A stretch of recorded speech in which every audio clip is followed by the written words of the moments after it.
Dzięki Wawciu, bo kurwa, jak zwykle pierwsze co podejrzewałem to fuck up systemu. Zawsze.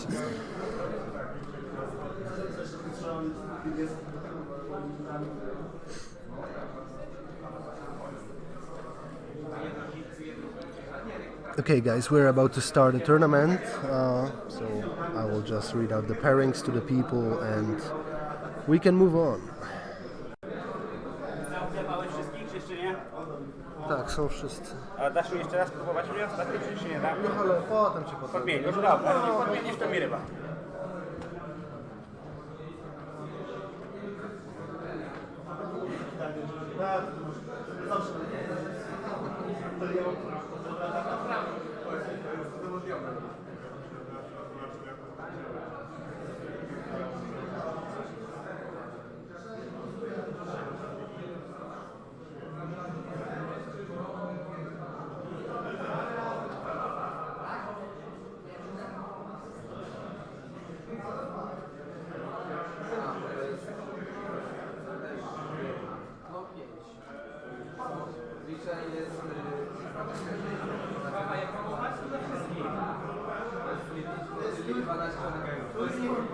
Turniej o puchar na nagrywa. To ma dłuższego lasera. 12 sztuk. To jest prototyp.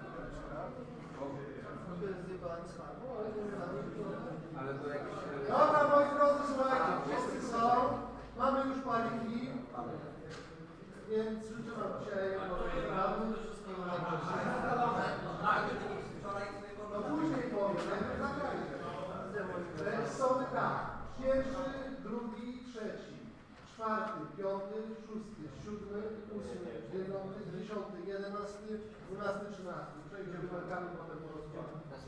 Ale i oczywiście stream nie jest obligatoryjny. Jeśli ktoś nie chce, bo ma pecha albo coś, to może śmiało zrezygnować i popiarkę miesiąca.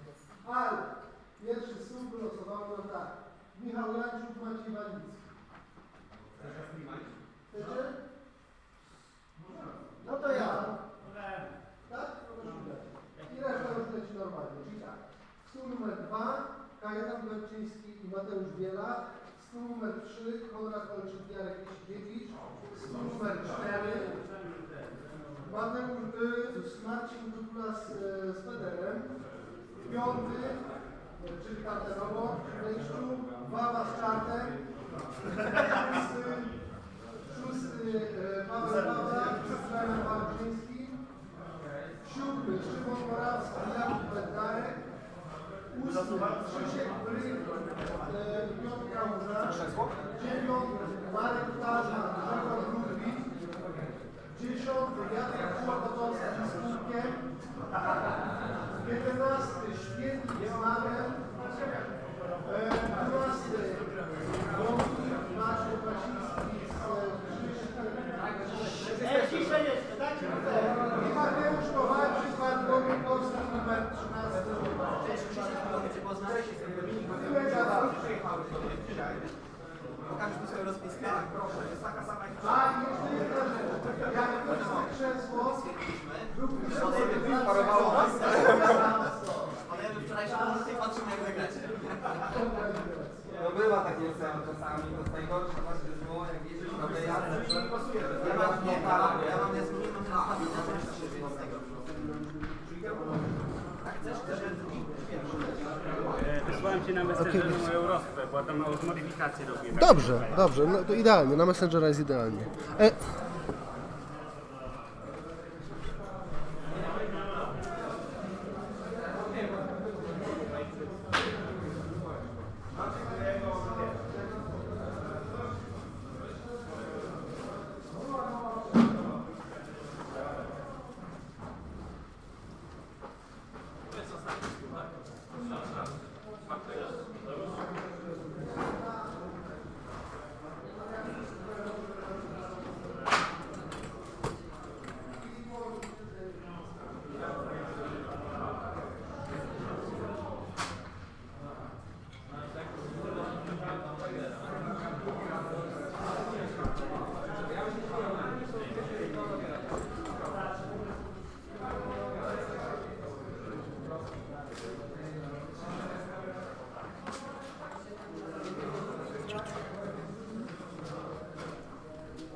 Okay guys, we're about to start the first round.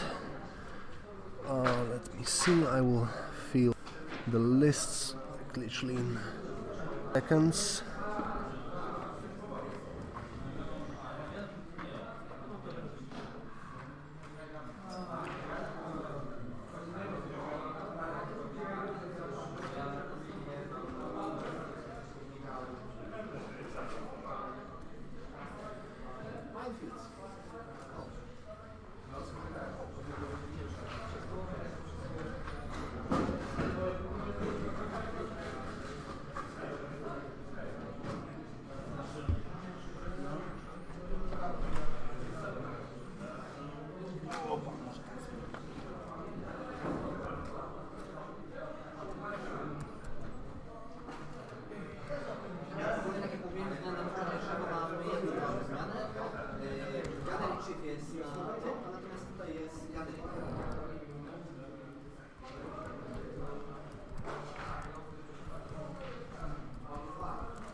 Ile jest czasu do startu? O 10:30 zaczynamy? 10:20. 3 minuty.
Okay, time has started. I see guys are almost ready, but it's okay, of course.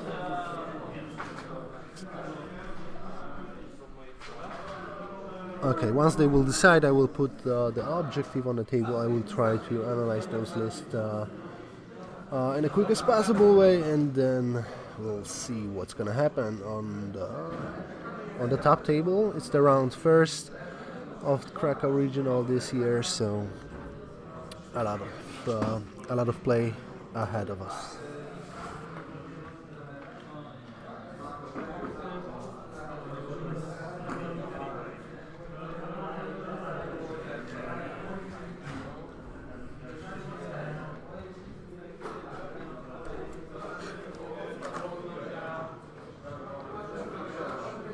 Yeah, a few words about the tournament. So, as you probably know, I mean, if you're tracking our channel, then definitely, since last year, or 2020 actually, we started running our local community-based OP. I mean, of course, due to no OP support during pandemic, fortunately, it seems that that everything comes back. So most likely one of the latest and last tournaments of this kind. So Polish Regional Series previous year and this year, 4 regionals all around Poland. So basically Wrocław, Gdańsk, Warszawa, and Kraków. So yeah, this is the third one this year. Defending champion is Piotrek Świetlicki, if I recall. Yeah, he's the defending champion. So pretty known player all around the world, I believe. So we'll see how it's gonna go. 26 people today. It's the third tournament of the series this year. We're gonna have the last one, the final one in Warsaw, so in the capital city, possibly the biggest one. We'll see how the attendance will look like. But the mentioned one will happen last weekend of May. So basically 1 month, one regional. Recently we're already finished the competition in Wrocław, in Gdańsk, and this is the third one. That's the Kraków one. 26 people, so 13 tables, a lot of interesting lists, a lot of good players, so the decent level is what we can expect here. Yeah, and well, that's how it looks like for now. I will commentate for you, of course. Black Admiral here, so shoutouts to the whole Armada community, and we're gonna see what's gonna happen.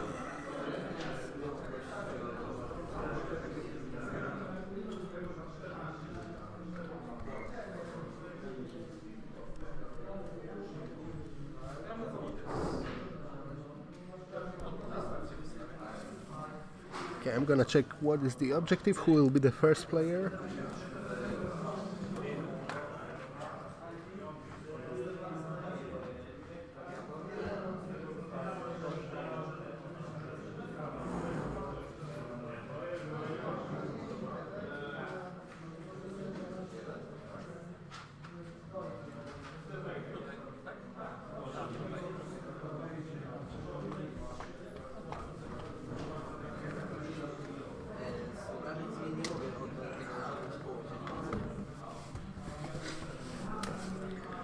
Okay, so Michał is the first player. Here comes the objective token, the initiative token, sorry. And the score update.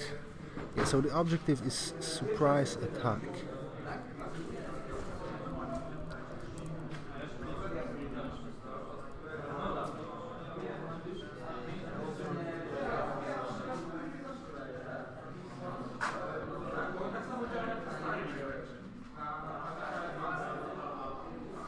Okay, so here comes the update.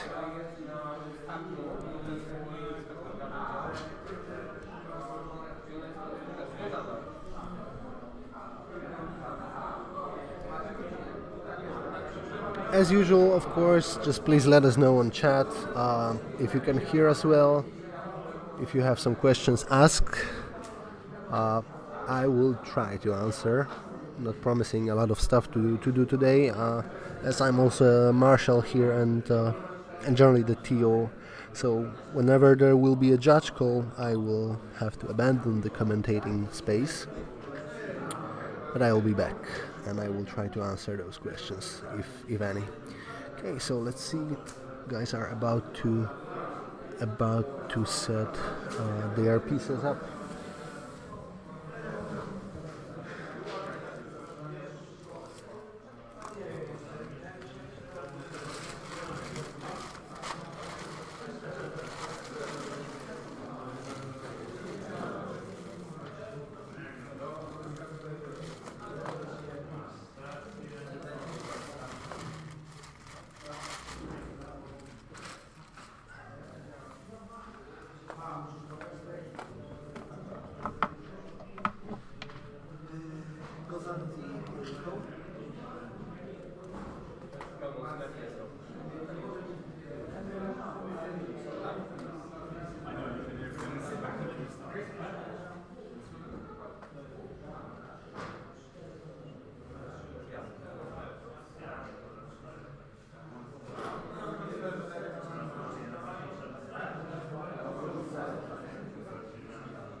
Okay, guys, in a minute you're about to see the beautifully painted Starhawk. Ah, it's all ready.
I'm gonna grab some statistics just to see what is dominating. No. Świetlik powiedz im, bo Dobra, jeżeli ustawiasz gravel, tak? Czyli to, co powoduje, że w zasięgu 3, jak ustawisz, to masz 0. No. Czy ustawiasz to przed rozstawieniem float? Czy to zaczyna działać dopiero Kiedy interdyktor jeden jest na stole? interdyktor z takim upgrade'em jest na stole. Dopiero wtedy. Kiedy Tak, jest dopiero wtedy. Bez sensu. Dobra, ale czy jak mam 2 takie, to wystarczy 1? Jeden, tak. To musi być any ship with Nie, z tym dlaczego? upgrade'em. Nie, bo to jest jego token. Każdy ma swój. Nie, I oni aktywowują się obydwa Już przy ci jednym przeczytam. interdyktorze. Czemu miałbyś się aktywować dwa przy jednym interdyktorze? No tak jest napisane w zasadzie. To jakbyś miał... Już ci pokażę. No, sprawdź to, bo byłoby to bardzo dziwne. Because I don't see how one can impact both of them though.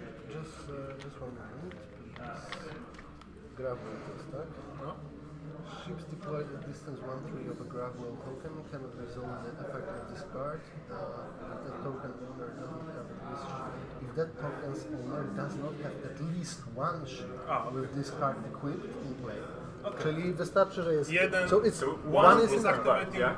only if there is no ship with such upgrade. But if there are like 2 tokens, but there is one, it refers to both. Fajnie.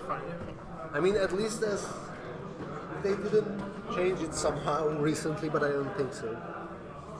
So the first questions, and that's because we are seeing the list, one of the lists that is pretty maybe not popular recently, but the list that that had some successful results, led by Sam Simon, and looks like Świetlik took the same list to this tournament. Maybe not like exactly the same, but the principle is the same. So 2 interdictors, Onager, and this shenanigan list.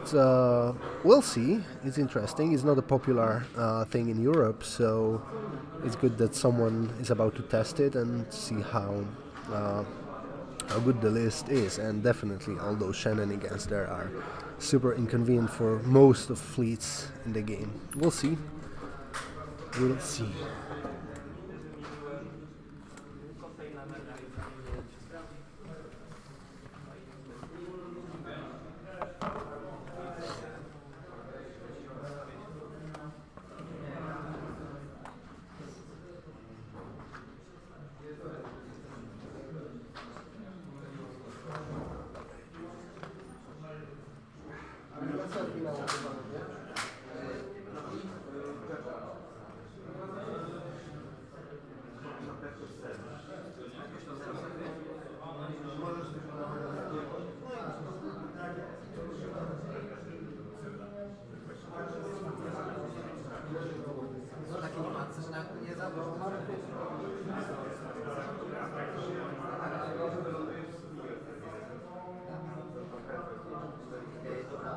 To jest jakby coś tam, nie?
Powodzenia.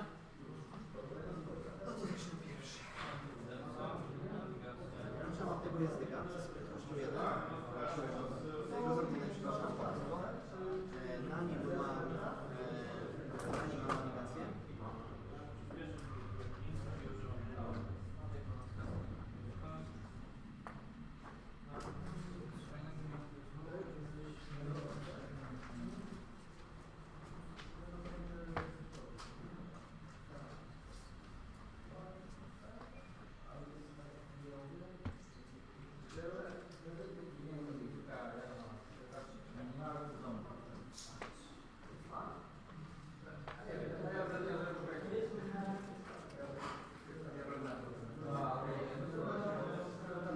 Przyspieszenie do dwójki.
Okay, guys, I grabbed some stats, some quick stats from the tournament, like from the whole tournament. And we do have, when it comes to admirals, we do have 3 Gergerats, 1, 2, 3, 6 Romodis, Sloan, 1 Throne, 1 Vader, 1 Screed, 4 Martuks, and 1 Raidbot, so TF1726, I think. Kraken, 3 Agates, 1 Akbar, 1 Sado, 1 Luminara, 1 Plo Koon, and according to very loud and popular conversation recently about the Onagers, let's see how many Onagers we do have on this tournament. we do have, one moment, 12 onagers. 12 onagers, and we have 8 lists with onagers. So 4 lists with double onager and 4 lists with a single onager. So this is how it looks like for now. So yeah, it looks like Romodi dominated totally. Of course, usually due to the onagers. But as we see on the stream, we have a list with Romodi and we have no onager on the table.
Okay, guys. So Maciej is about to move the obstacles due to the gravel. Sorry, not the gravel. Which one is it? Graph shift reroute. Okay, so he's about to move all those obstacles, and we'll see what is his plan for this setup. Okay, so he's placing the obstacles on the way of a Starhawk, yeah. So we're gonna see. Generally when it comes to lists, quick look at what Michał has. He has a classic Starhawk, I mean pretty much classic, because he has, instead of the defensive things like PDAC, he has the leading shots, which is pretty uncommon, but still can be good and valuable, I think. Yeah, and as we see, he has expert shield tech, so possibly he's taking another redirect just to have 3, or sometimes unity is sufficient and he potentially takes brace. I'm just gonna see in just 2 seconds what did he pick up. As he's not facing squads, maybe he took brace. Anyway, we're gonna see.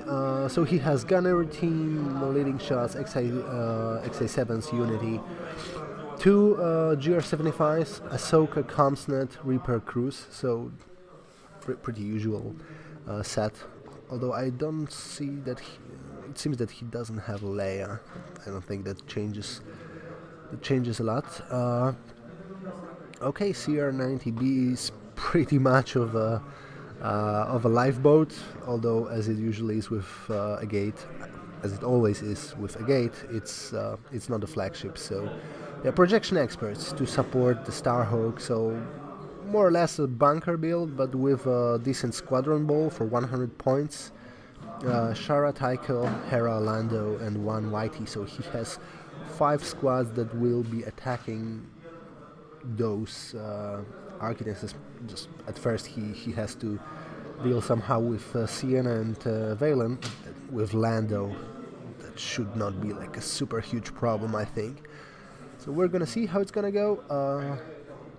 Of course, Maciej in this matchup has to engage as soon as possible with all of his ships against Starhawk and just count that he will be able to take it out, because otherwise he's giving points away slowly, because he will be losing those architects one by one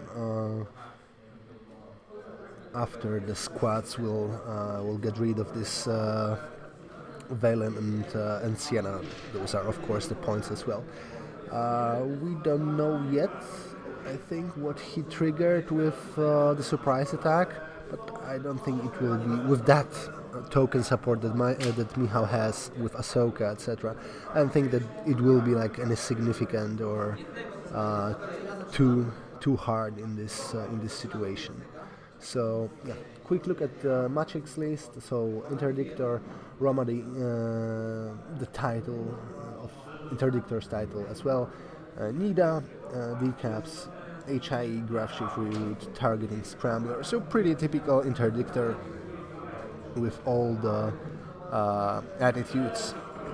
And then we have Architenses, 3 Architenses, Hand of Justice, Hando, Link Turbo Laser Towers, the other Architens with Ozel, Reinforced Blast Doors, interesting one, and Link Turbo Laser Towers as well, and the last one, Titus LTTs as well. So Titus and Ozel combo, a part of that links, so it wouldn't be super easy for those squads to fight against those Architects, because in the decisive moment he has the potential to add some dice and possibly just remove one of the squads from the one or two of the squads from the table. We're gonna see how it's gonna go, but yeah, I like it. Oh, he has also Gazanti with Fader and Comsnet. We don't have any pass tokens here. Yeah, because Maciej is second player with 5 activations. Michał is first player with 4. So let the battle begin then.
Chcesz mi przetestować?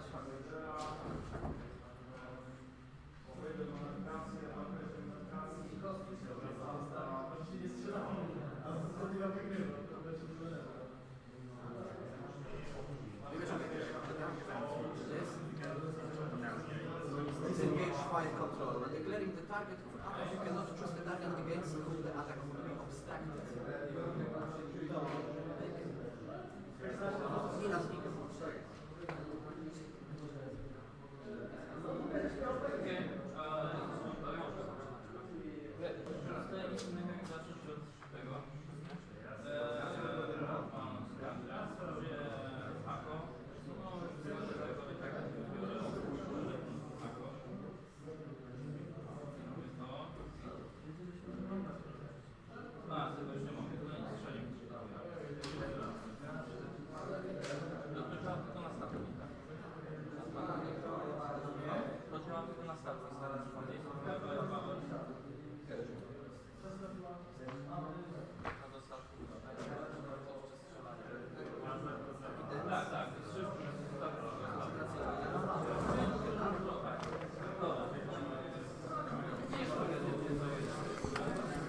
Okay, so guys are performing first moves from what I see.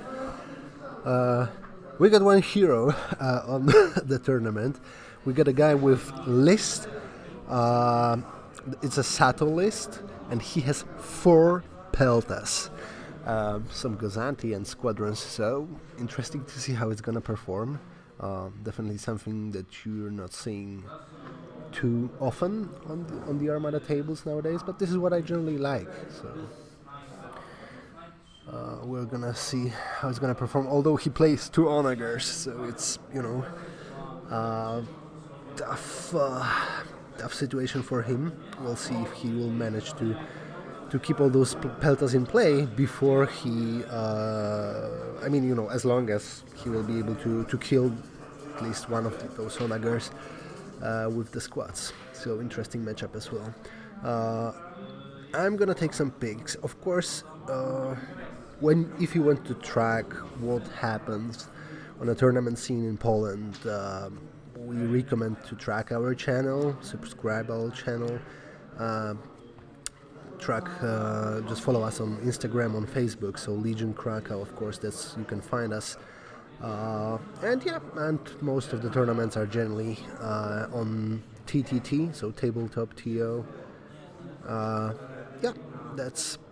That's how it looks like. If you want to track it, there will be some pictures on our Armada group, so Polish Armada, Armada Poland, I think, Armada Polska.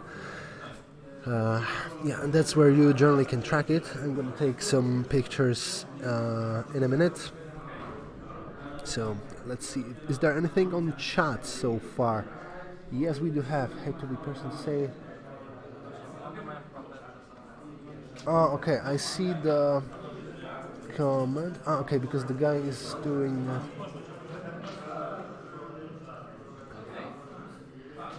Actually, according to the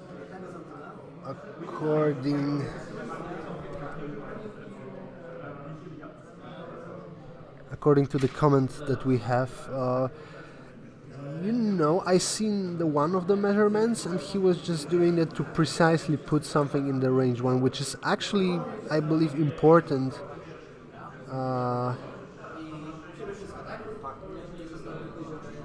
Okay, just give me one moment, because we have some technical issues. I don't know, just if you see some technical issues, then just let us know.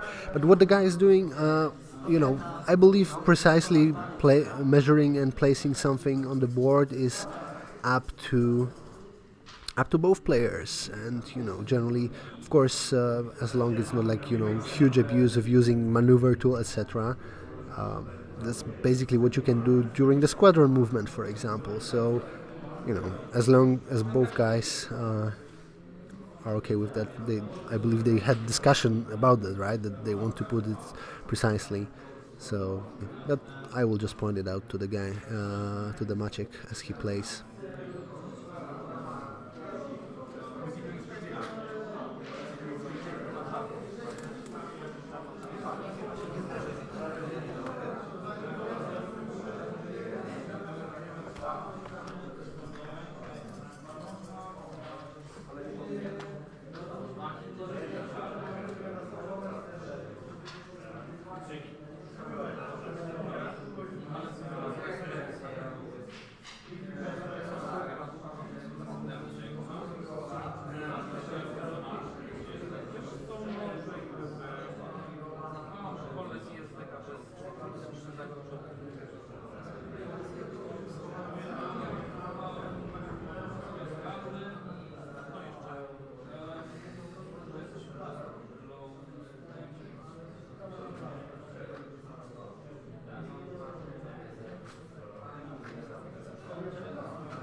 No to co, moje miśki lecą?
Oh yeah. Oh, I see Mariano. I believe you're from Australia, so I'm glad you're watching us. Yeah, rapid reinforcements definitely. It's legal for this event. It's generally legal, so yeah, it is. I'm gonna check how many pieces do we have on the table. We do have one Providence Yavaris list with a gate. O nagrody splash damage, te dwa No. na statek, to jest 1-1 czy dwa, tak jak skałki 2? Nie, tam chyba po Jest jeden. napisane 2 damage, ale nie jest po 1. Ale chyba przyjmujesz po kolei, czyli bierzesz jeden i potem drugi. A na skałkach jak jest? Znaczy nie na skałkach, tylko na Na tych. Debrysie jest tak, że 2 w 1, ale tutaj przyjmujesz po jednym. Yeah, so some rules questions, of course, sorry for that. Yeah, so rapid reinforcements is legal. We do have one Hera, a new Hera ball with Providence, so there is one list like that. We have plenty of Vaders, of course. I don't know if there are some other things.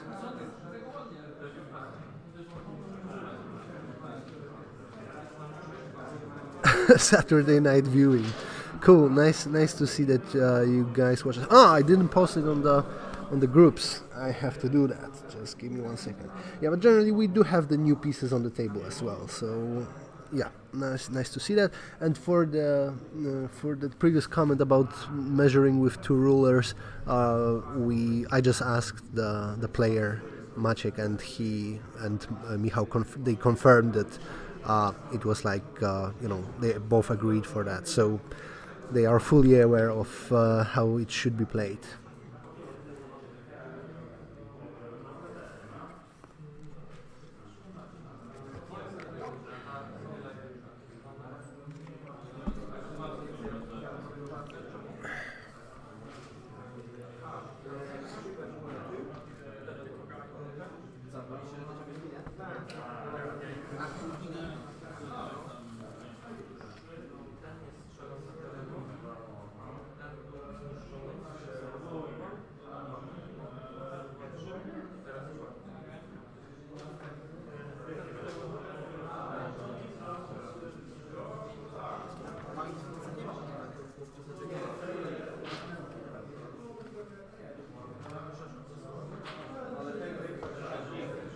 Tego nagiera.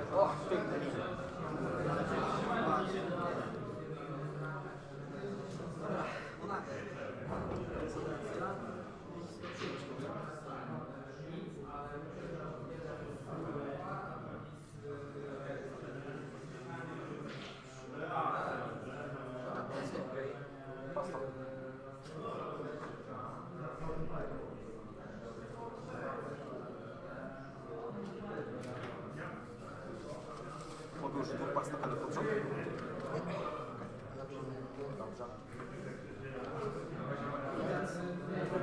Grasz, to możesz jak powiem.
Inżynieria.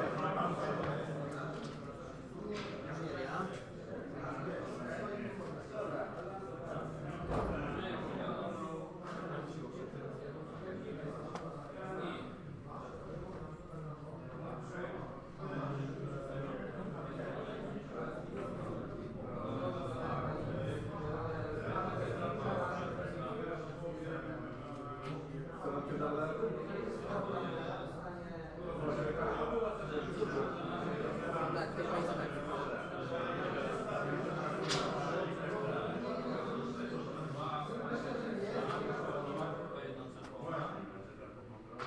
Dobra, to tą inżynierię biorę, pracuję, mam zasięg.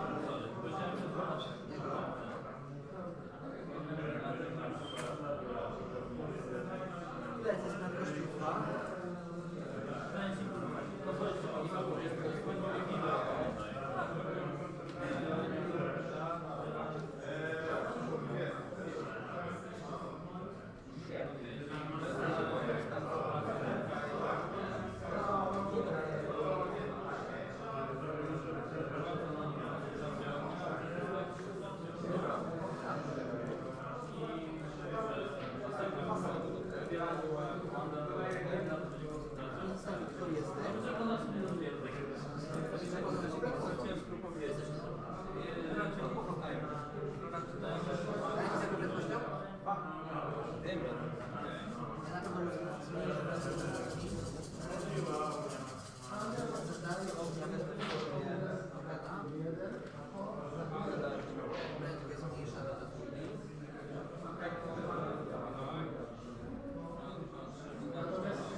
Zajmij mi z lewej proszę dwie tarcze.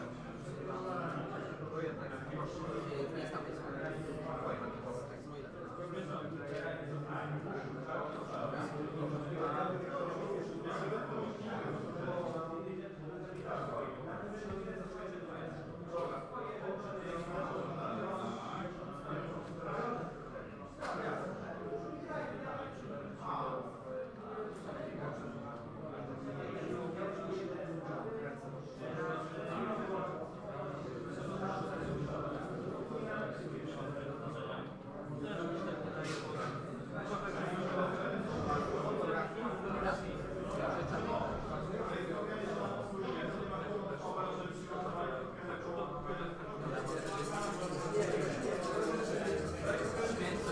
mojej lewej.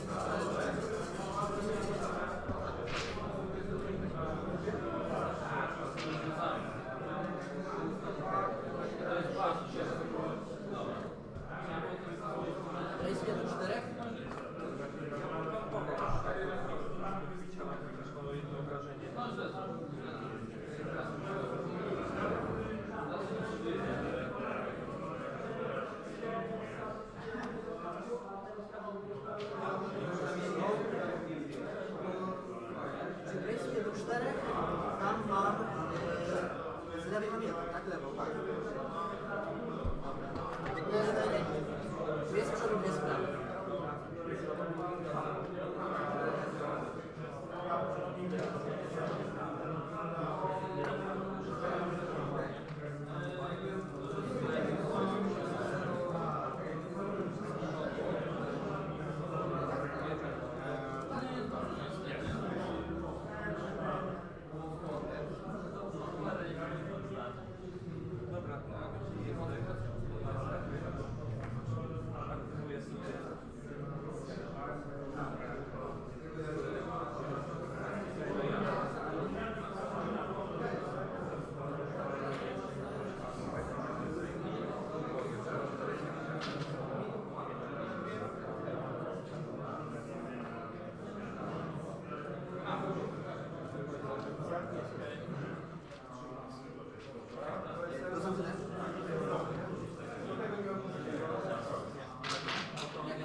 Okay, let's see how the stream goes.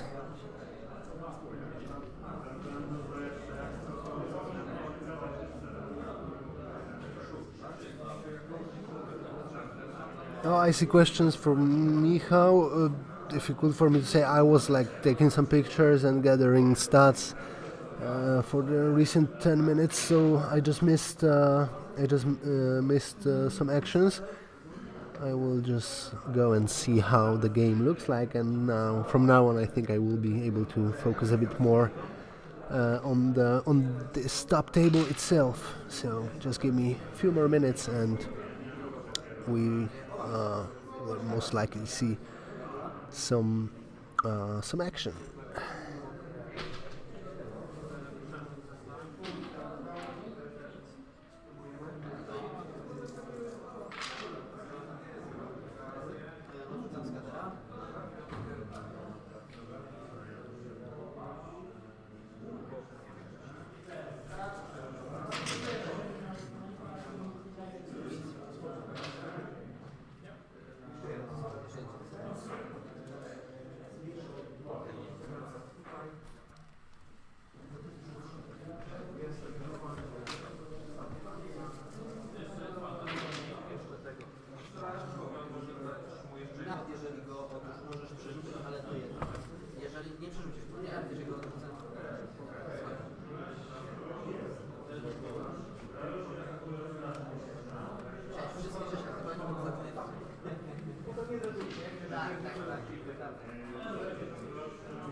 Twojego gladiatora.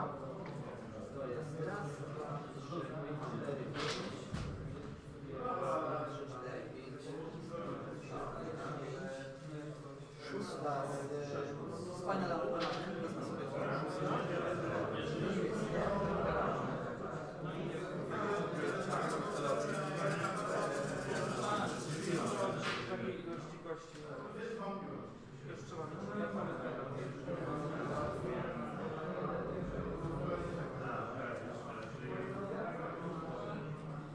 dobra, z LTT przerzucamy. Okay, guys, so I got information from the players themselves that not many things happened so far. Looks like Starhawk is on speed 0 because he's relatively safe. So, just probably a good call from Michał, at least right now. You know, he can still, for example, bump the flotilla on the left. I believe it's doable. And even on speed 1, so increasing the speed, he should be able to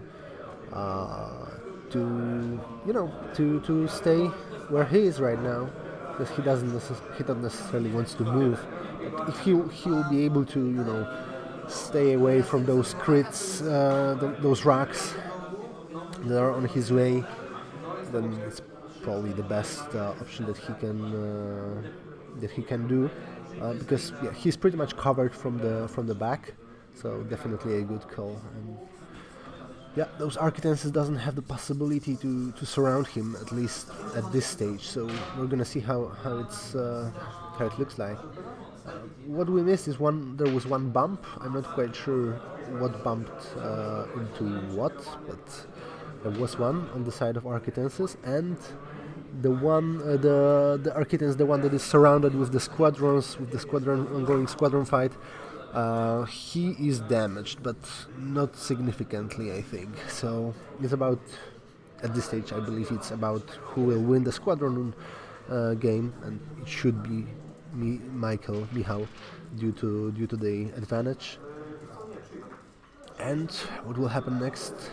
Most likely, Michał will be able to just kill those Architenses. I'm not quite sure if Maciej at this stage would be able to.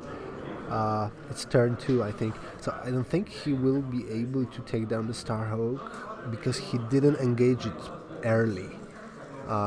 You know, what should be his plan for this game is, you know, get to Starhawk as fast as he can. And try shooting at it, but you know, 3 Architenses, difficult for me to say if it would be possible for him. At this stage, I believe Michał can feel pretty comfortable. Not saying like, you know, he can do whatever he wants right now, but he definitely has possibly a high ground.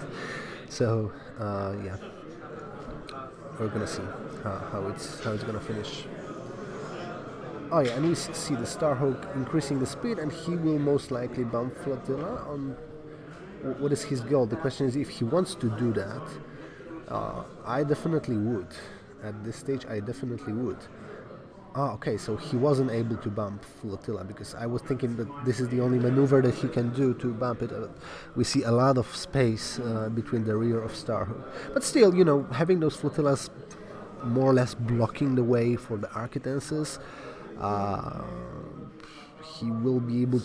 he's able to, you know, maintain this little wall, let's say, and, you know, just force Maciej to engage with Starhawk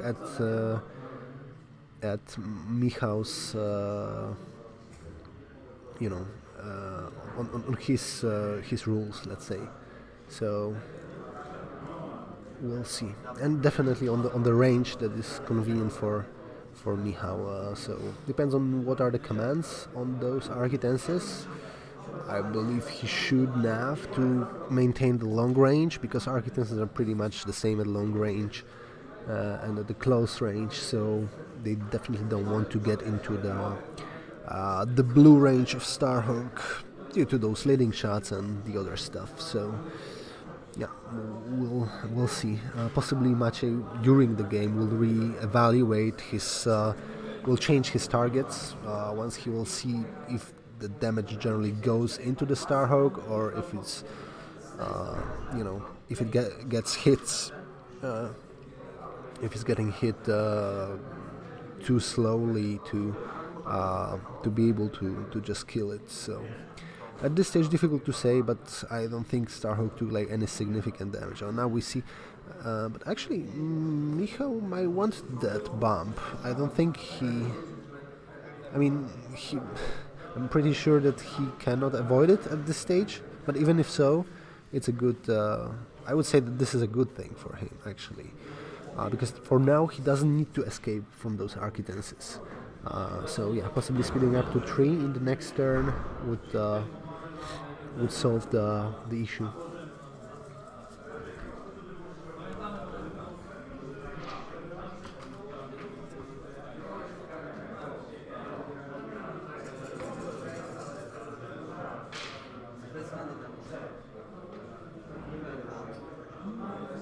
Okay, let's check the chat.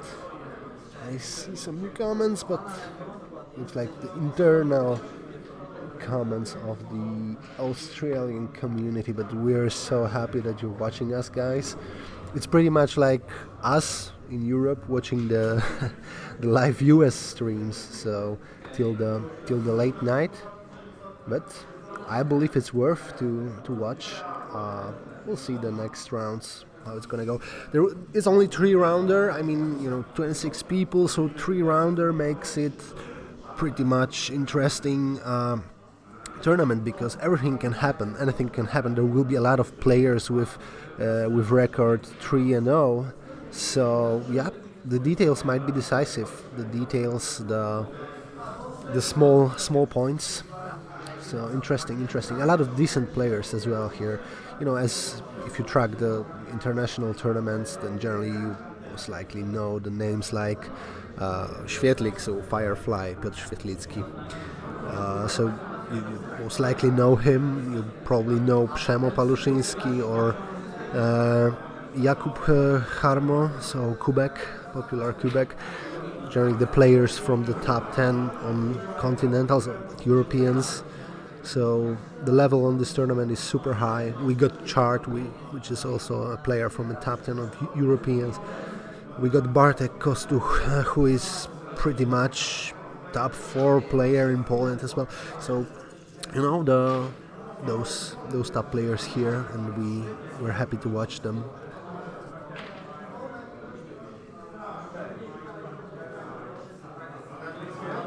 An interesting thing is that most of those players are, decent result hungry, let's say, as to previous tournaments. No. Jak leciał statkiem, jednocześnie wylądował na stacji i na asteroidzie. Najpierw asteroida i później czyli krytyka, stacja zdejmuje. No tak, na przykład jeśli trafisz kryta, który zdejmuje ci tarczę, tam 6, najwięcej tarcz z danej strefy, to najpierw wchodzi, a później może tego wyleczyć stacją tego kryta, no ale efekt zachodzi jakby. Efekt zachodzi, tak. Ale karty zdejmuje. Proszę bardzo, nie ma problemu. Yeah, so some rules questions and I was referring to the series, to our series. Yeah, so Dawid Czartoszewski, he seemed to be back in play for a few years. This is a former national champion from 2017, but since then Chart wasn't receiving too much decent results, top results. I believe he was top 10 at European. I mean, he definitely was. But apart of that, he was winning some tournaments, being runner-up at regionals.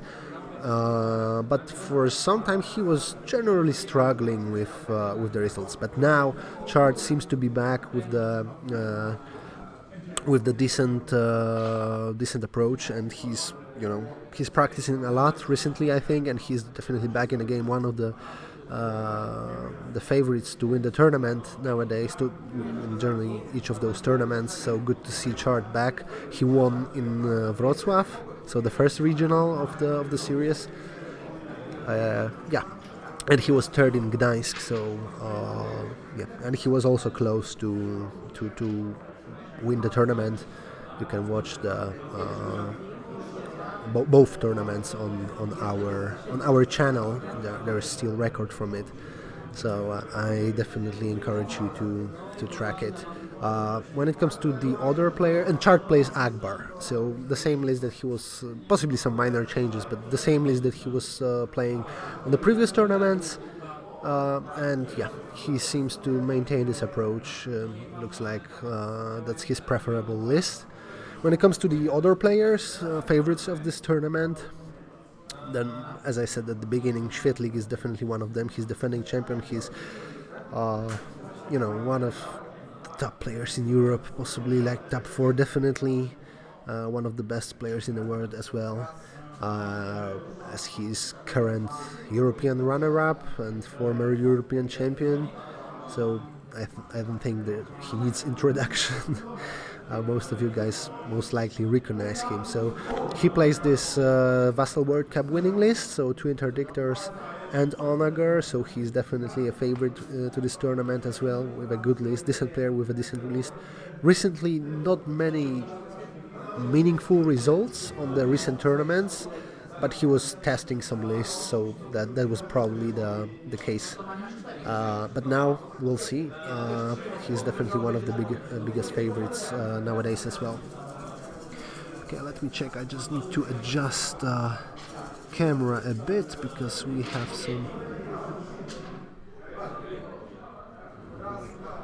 some earthquake, I think.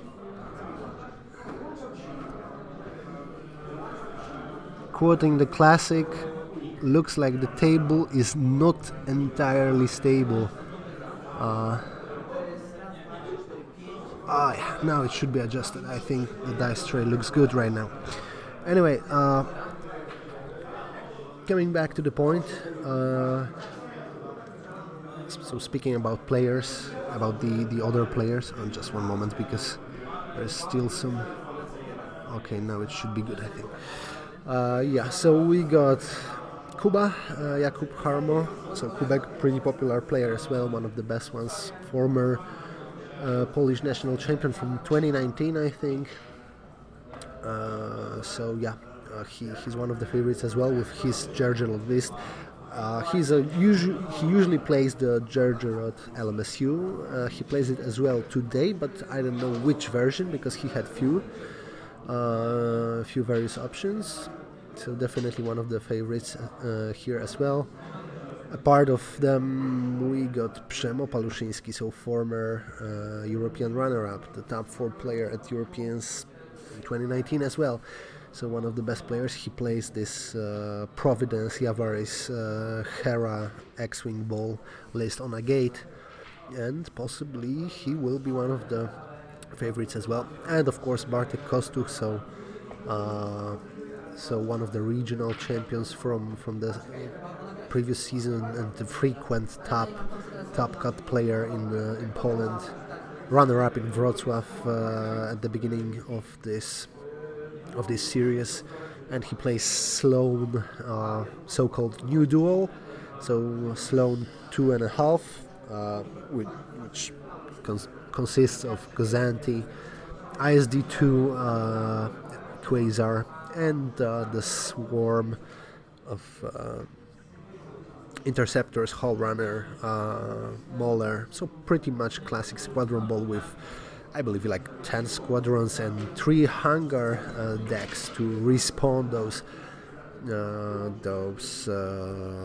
those nasty interceptors. So also one of the top lists nowadays.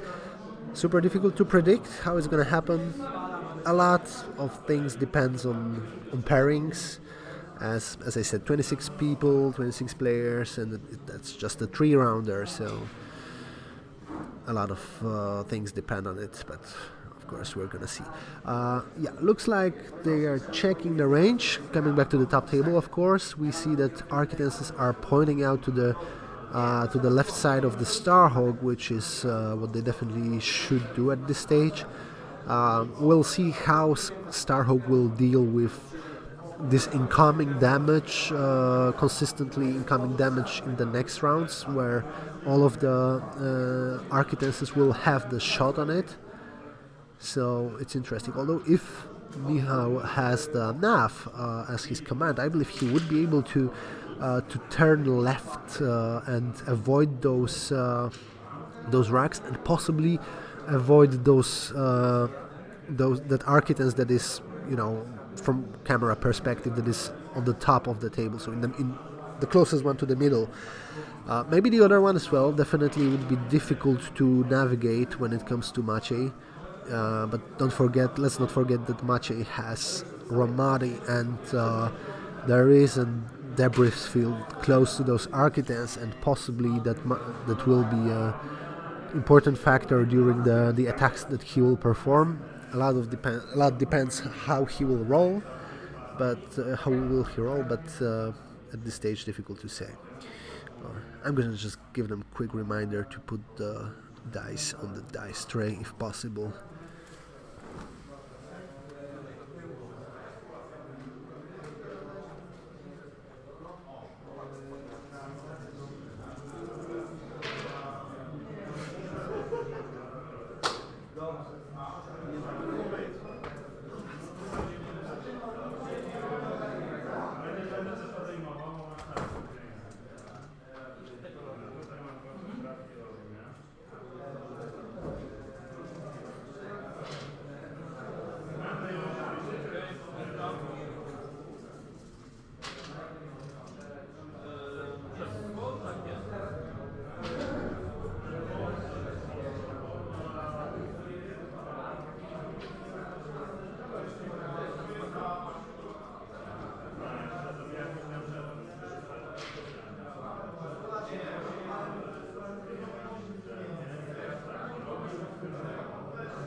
Okay guys, so I'm just gonna check one more thing because it might be interesting actually.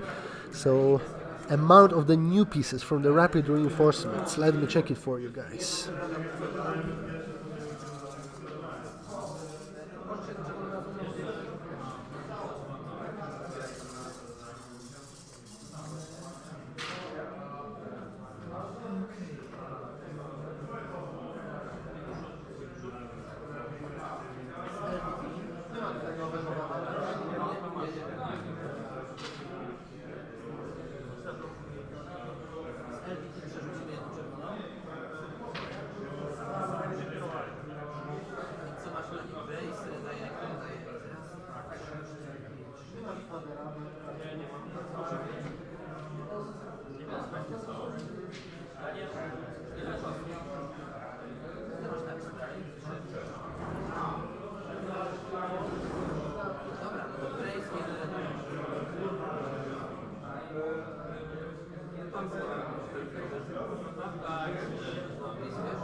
Dobra.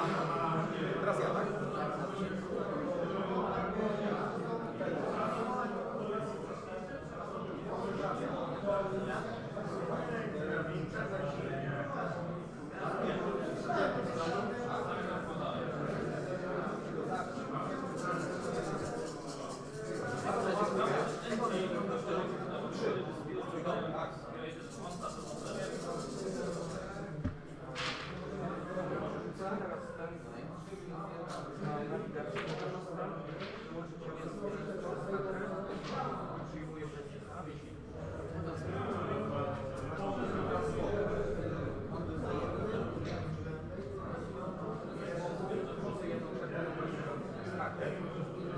Jesteś na sterydzie?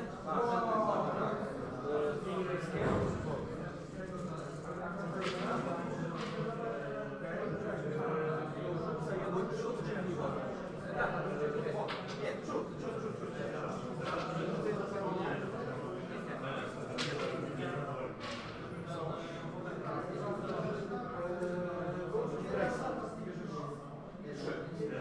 Z lewej coś mam. Wykorzystuję rejsuję do dwóch i dodatkowo mam.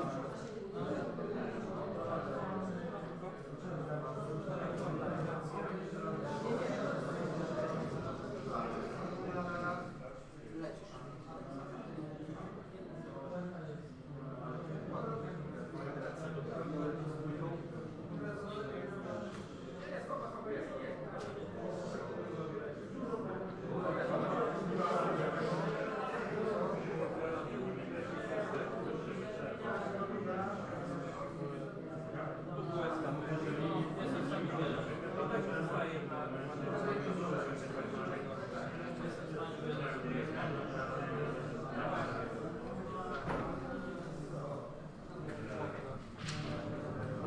Proszę się do czego naprawy, a z racji, że mam beton, to naprawiam 5, czyli naprawiam kryza, to że to nawet jeszcze. To czekajcie. Zasięg jest niski.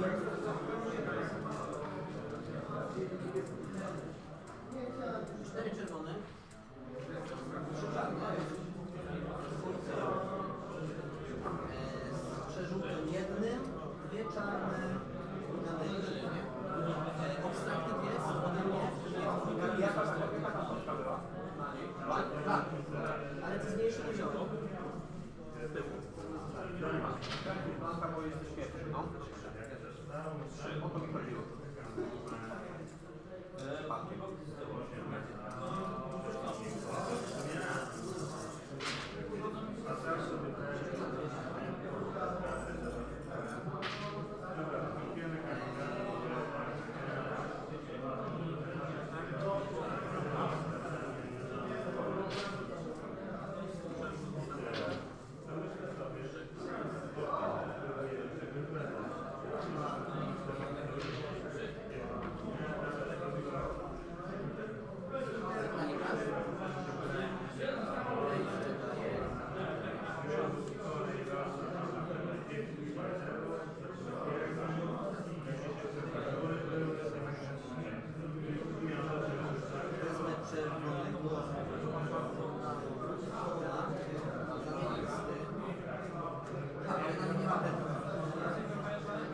Przerzucałem z tego wcześniej.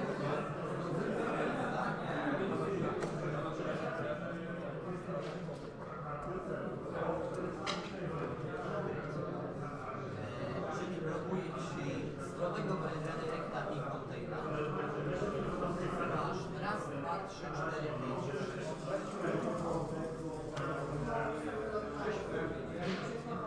A, czerwony gryz w ogóle wykorzystam.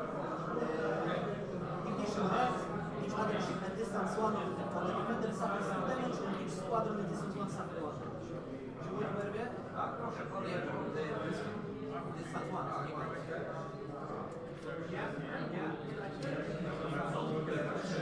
Jeden, tak? Zostają?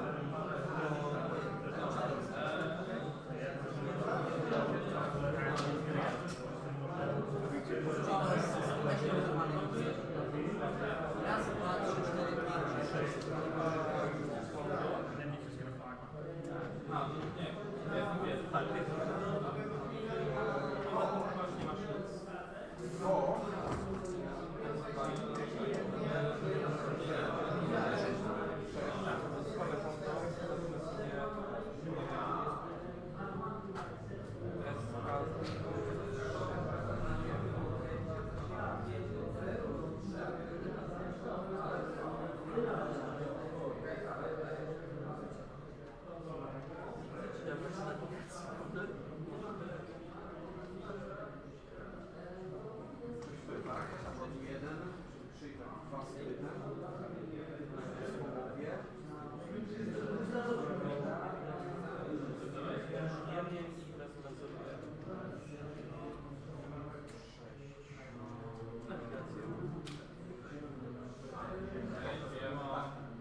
Okay, guys.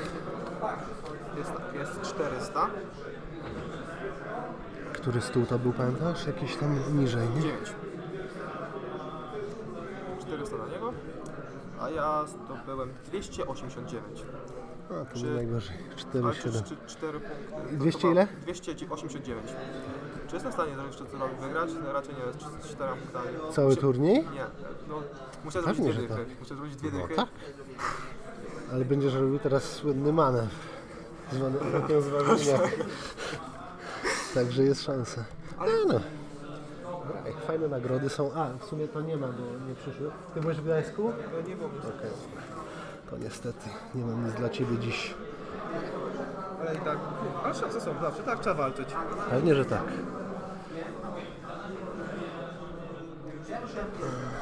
A i tak też udało mi się zdjąć tego na fakcie tego drugiego rekwizenta. To jest.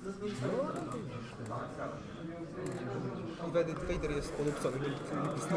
A widzisz, a tamtemu zaś ten, słaba kula i... Nie, no Vader jest dobry, ale ciężko go wsadzić. 3 razy pod uszkodzenia wrócił na Vaderze. No to zajebiście, nie? Jak na statki. Ale potem ci jakiś głupi evade wiedzie albo coś. Okay guys, I got some additional stats for you when it comes to the rapid reinforcements expansion that has been recently released. So we do not have any Victory Star Destroyers for Republic. There are only 2 Republics and none of them has it in the list. But we do have 1 Anakin. So that's how the Republic looks like. When it comes to Separatists, there are 3 Gozantis. 1, I mean in 2 lists, so 2 and 1. A part of that, yeah, we have 1 Hera in the list that I already mentioned, and we got 2 Providences for Rebels, so it's nice to see that. We have 1 Venator for the Empire, and we do have 3 Vaders. So there are some, but you know, it's not dominating the tournament here.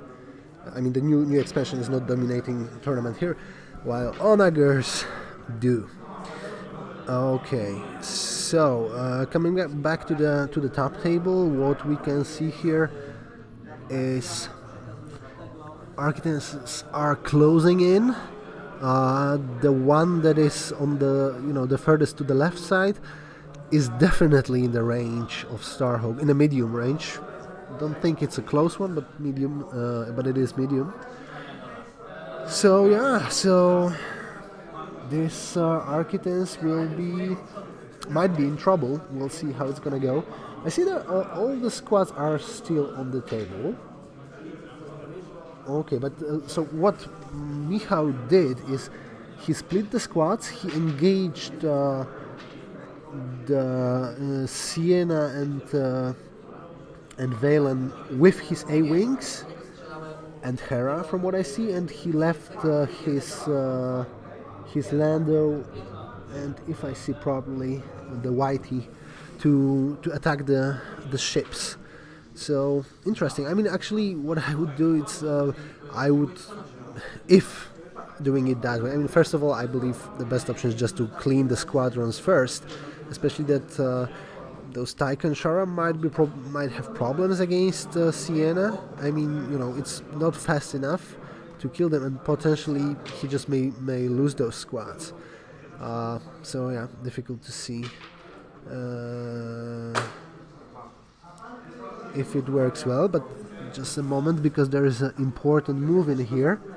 There is a crit going on to the... What was the crit? I will go and check in a minute. I will just finish the topic of the squad. So yeah, definitely what he should have done is, you know, let Hera attack ships and Whitey, let Whitey attack the squads, because first of all, I mean, mostly Sienna, because of the fact that Sienna has only blue dice, which might be not, you know, the best option to handle the Whitey, and also Whitey has enough dice with the accuracy option. So, and Hera is just a better option against ships itself. But generally, his idea still may work. Not saying no. We'll see how it's gonna go with the squads. So I didn't see the Starhawk shot, but Starhawk is not in a very good position now, considering the fact that its side is obstructed to all the shots. So we do have Architects. I see some engineering, I think. If it's the Architects activation right now, I think so. Yeah. So there is some engineering going on for this Architects, and we'll see. Okay, he's about to shoot. So 4 dice. Is it the one with the links? Oh, actually, all of them have links. Yeah, cool. So links definitely good choice for those Architects with Ramadi. You can't afford to have the TRC due to 1 evade, but yeah, LTTs are generally good against squads as well and let you reroll if potentially Maciej would be shooting will be double arcing the Starhawk. He is able to reroll a die for both shots and doesn't have to exhaust the token, so possibly just a good choice as well. Okay, we see some shots. We do see some shots. Nice, a black die. Is it a link turbo laser tower shots? Not quite sure. We're gonna see in a minute. Yeah, that was some squadron shot. Is the squadron that? Yeah, it's the YT. So possibly a good decision on the side of Maciej. Depends if he already predicts that he won't be able to kill the Starhawk. If so, then it's a good choice to kill small pieces, get as many points as he can from this. So yeah, possibly he just assumed that even obstruction is not adding him enough dice to handle that Starhawk. So yeah, he's possibly going for the small pieces. Our question is if he will fit. He won't. No, speed 2 and he fit, but is it a bump? That's a question, we'll see. No, it's not a bump. So yeah, good choice possibly. Yeah, but possibly he will be able to kill those flotillas. Maybe take some additional squadron. Okay, so just to update the score, Whitey is down, so we can just add those 16 points to Maciek's result. There are no points from objective because of surprise attack, so there are none. Okay, let's see what's going on the chat.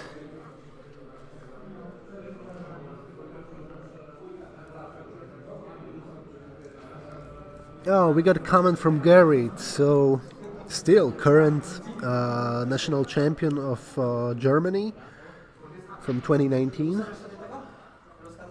Glad to see you. Glad to hear you, Garrett. Hope you enjoy the stream. Who do we have? Shimon asks, who is winning? Wish I knew anything about this. Sorry guys, I'm trying to provide as much commentary as I can. Generally, it's not that easy. I just need to take some pictures, some photos, some data from some statistics, just see what's going on the other tables, make some judge calls. So of course I'm trying to do my best. I can generally shortly describe that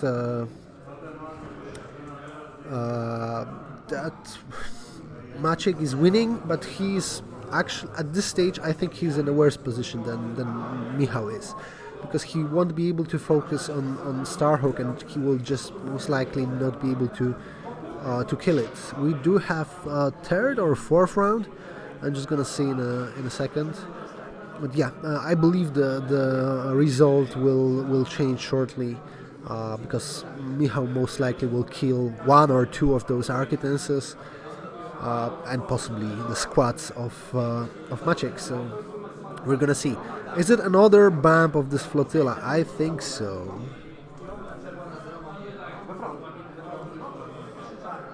Okay, guys, just wait a minute because we have some delay.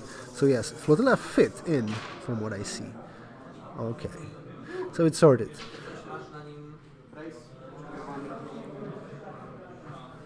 Okay, now I see the proper overlay. So yeah, Archidens with some nav, and he's wondering if he can fit. Possibly he will be able to do that with the inside turn, or if he's at speed 1. No, he's not, but he fits. Yeah, no, he doesn't. Okay, so just 1 damage. That might be problematic for Maciej. We'll see. We're gonna see. I'm just gonna check what was the crit on Starhawk. If it was projector misaligned, but I don't think that Michał was changing the shields on the front. So yeah, projector misaligned might be a painful one for Starhawk, but I don't think it was actually the one. Question is if he will be able to avoid the crits in the further steps of the game. So we're gonna see.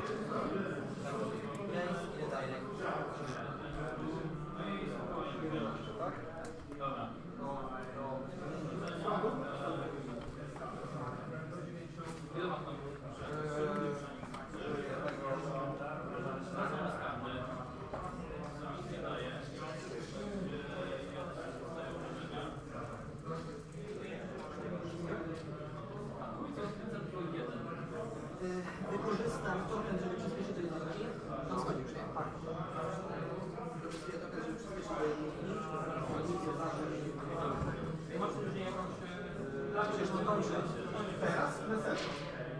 W momencie, w którym tracisz wszystkie statki, zostają tylko składrony i flotylla, to jest koniec.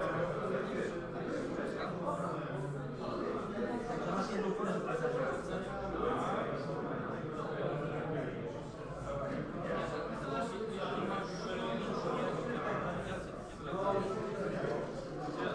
Składrony nie mogą działać same. Muszą mieć jakiś zaczep. A flotyle może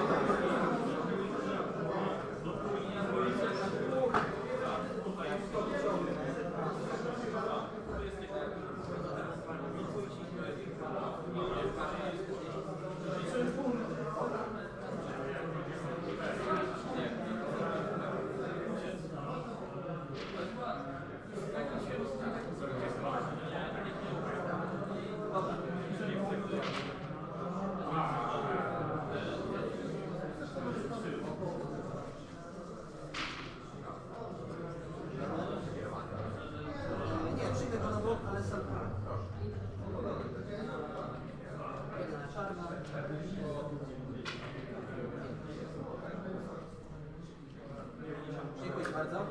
O, wow.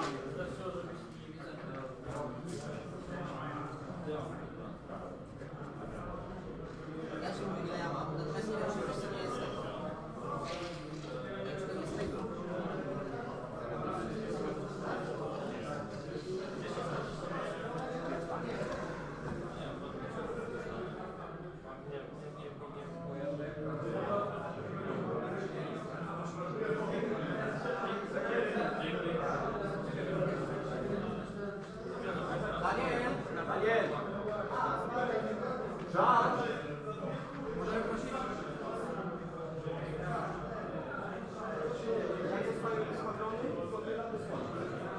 Gracie rundę do końca. Bo musicie dobrać do końca, na przykład nie wiem, no Western albo co grać. Już te dwa strzelały po mnie, to nie zdążyły. Bo jeśli by była sytuacja, że na przykład będzie coś, gdzie punktujesz jeszcze na koniec rundy, to punktujesz. No,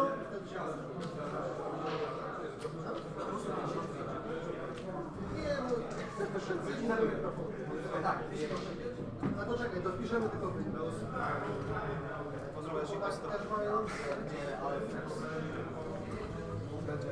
Tego, świeżość. Okej, no to dajcie wyniki.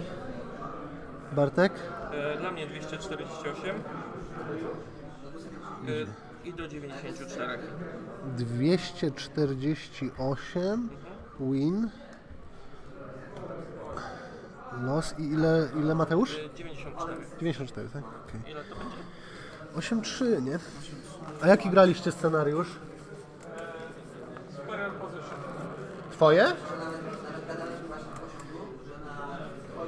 Okay, so we got the result of Bartek. He did 8-3. We'll see how he will perform in the future rounds. To są tych przyjaciele. No to siadaj tu. No. Dobra, mamy wynik. A masz jeszcze no. 12 stół, nie? Kto wygrał?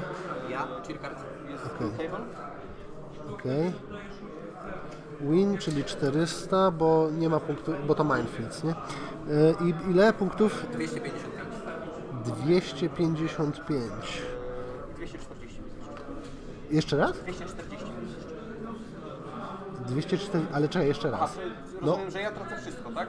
No i stablował cię. Tak, to 400. 400 plus ewentualne punkty z misji, jeśli takie są. Czyli 400 dla ciebie i Dominik 255. 8-3. No 6 punktów ci brakło, żeby się jeszcze na 7. Trzeba było tego TIE Fightera czy coś tam ubić.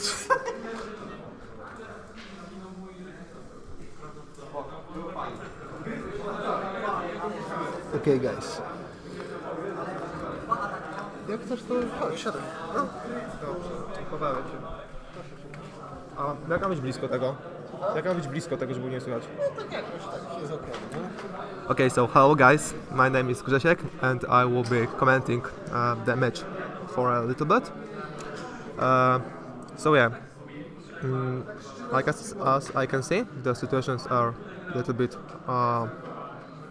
rough and interesting. The squadrons are fighting. The Tycho engaged with the Empire's squadrons to prevent them from moving.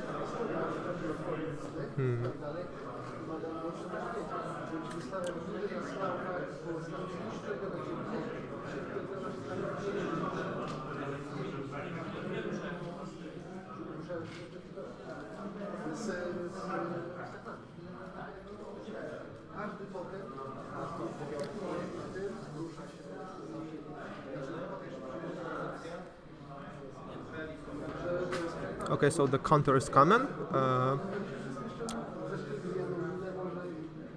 and who is it? Is the Fallen gets damage from this attack, or not? No. Yeah, and it's my first time commenting, so maybe it will be a little bit chaotic, but we'll see.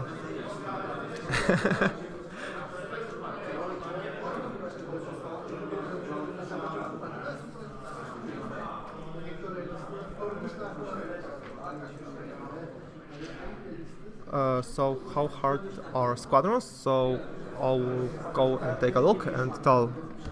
So just a second.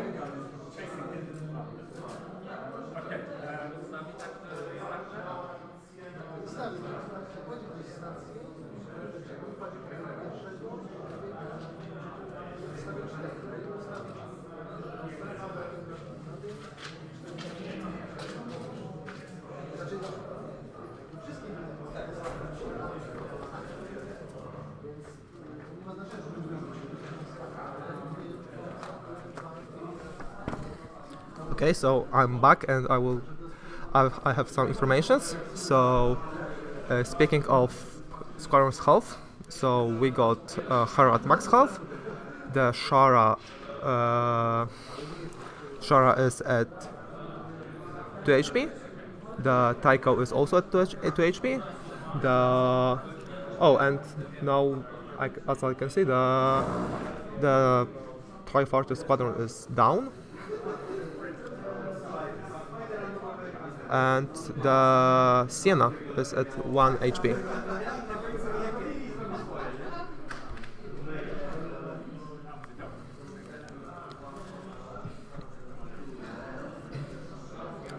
And guys, like, how do you like this game? What are your thoughts about it? Maybe you can post some comments and we can like talk together about the situation.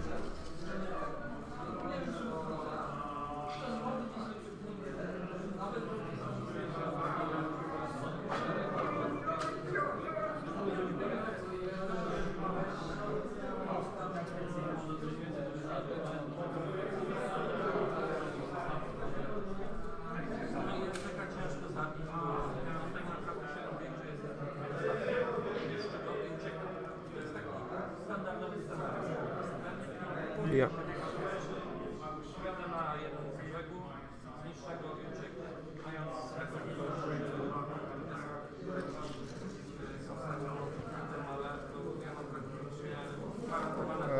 Próbuję interakcję z czatem. No, interakcja z czatem ważna. Próbowałem. Czekałem, że jak coś powiedzą, ale nie pisują. Tylko pamiętaj, żeby jak komentujesz, to nie śledzisz tego, tylko tu. Ja wiem.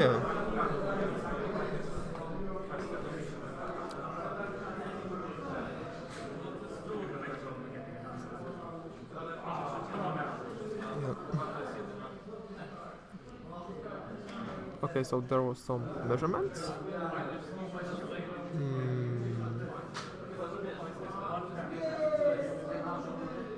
Yeah.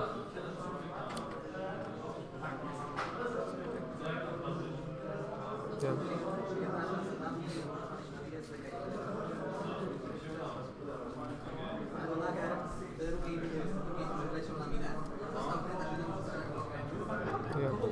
And guys, maybe have you played some interesting games or something like recently, and you can like give some like small information about it?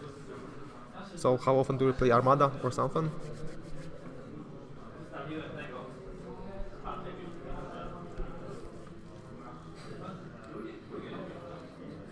Okay, so they are taking some measurements from the side of the Starhawk. So the Imperial player is preparing to assault the side arc of the big boy. We got fun fact. Maciej told us that he took like 5 damage on his Architensis without a single shot of a Starhawk. So that's quite something. Okay. Yeah. What do you think about this matchup, Jacek? So I'm fine. I'm really fan of the Architensis. So I like the idea of the Magic's lists. But also the Starhawk is quite. Recently I played nearly the same list with the Starhawk, but instead of the Corvette B, I got the Corvette A with Leia. With Leia, yeah, I also was wondering why there is no Leia in Michal's list. He should be nice, especially against surprise attack. Yeah. But, you usually want to just some engineering on Starhawk, and it's not a significant change when, for example, you have a possibility to change it to, I don't know, let's say concentrate fire. It's not like super significant. It may make a difference, but not in every matchup. So Yeah, but maybe he doesn't need it. yeah, but also this. Yeah. So the Architects got the side arc and there's obstruct, so the Armada will give some more dice. Yeah, I was wondering if Maciej changed the targets during the game, and after deployment, I was thinking that he will go at speed 3 at the Starhawk to engage it at once with all his ships, possibly having some opportunity to make some decent shots on it, especially that there are a lot of obstacles here. So he used them pretty well, although he engaged too late, I think. We do have it's round 4, isn't it? I think. Yeah, so. 4. Yeah, 4. Yeah. Okay, I was checking what was the damage card, the crit that hit that hit the Starhawk after the overlapping the obstacle, I mean the asteroids, and it looks like he took structural damage. Nothing, too bad, especially at this stage of the game where Michał is pretty much comfortable with the result, I think. he might be even able to just save those flotillas. I see the one that bumped is now quite safe. He speed up to 3, I think, or maybe it was just 2, but he's behind the Starhawk with Architenses doesn't have any access to this flotilla, so he won't be able to kill the small pieces. And we see the bedrock. battery, blank to blank. But why this flotilla is like The one You're- in the one did behind. they deploy the deployments on what happened that they're still in the deployment I zone? know. At the beginning, Michał was at speed 0. He wanted Architects to make some moves, to possibly just to not be flanked out. But he just speeded up, seeing that Architects is not approaching the Starhawk very fast. So, Okay. looking at the objective, not the objective, but obstacle placement, I was thinking that Maciej would be in good position to generally, if he would double arc Starhawk with all those Architenses in this crucial turn with the station on the left side of the Starhawk, if he would, make those 6 shots. Yeah, it will be the end. Yeah. I mean, he will definitely be able to take the shields from the Starhawk, I think, even despite the fact that that Michał has Volex Blisex and Expert Shield, etc. So with that amount of shots, I believe he would be able to put some significant damage, maybe finish it up in the end. But yeah, I think he approached the Starhawk. He was too cautious. He possibly should have be a bit more aggressive. Yeah, but if you're playing with the interdictor, just like this mindset that you are playing defensively. Yeah, definitely. But with such tough ship as interdictor, you can, for example, park it in the front of the Starhawk, try to move that way, because Starhawk will not be able to single-handedly take the interdictor down for 1 or 2 rounds. And if he would do that with the Architenses, I think it would be possible to kill the Starhawk. At this stage, I don't think he has the possibility to do that. Yeah. He puts some damage. We see that he will be able to shoot at flotilla as well. Maybe kill some squads. I see one is down, right? Yes, the one is down, and only the Sienna is still in here. Okay. So we can just update the score. Okay. So it's guys are not too fast with scoring high, but it will change within a few starting points, right? I think so. Yeah. So they will, there will be some casualties shortly when it comes to those Architenses, I think. So 1 or 2 won't be a super huge win, I think, but we'll see. Yeah. I'm just gonna go about and check about Okay. this nice camp. Okay, and Mariano, maybe you can tell us some more things about the new stuff. How are your feelings? What's your favorite? What is your favorite free thing? Do you think the Vader is overpowered or not? Okay, wiesz na HP jest Starhawk? Słucham? Na HP jest Starhawk wiesz, czy nie wiesz? Starhawk is on 12 Okay. HP right now because he's basically he's 14 from the beginning, right? Okay. Yeah. He's 14, right? Dobra, dawaj 324 do 20. 324. O, to ci się elegancko ułożyło na dyszkę.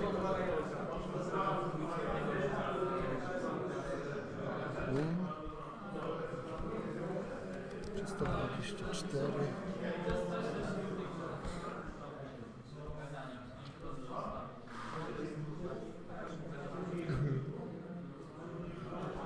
Dobra. Co? Tak.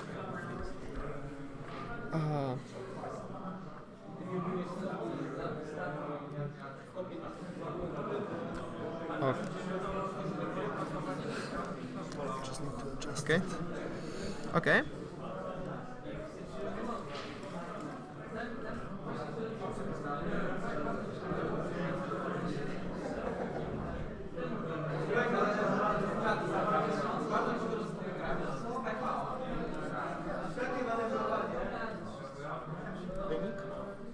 Sekundka.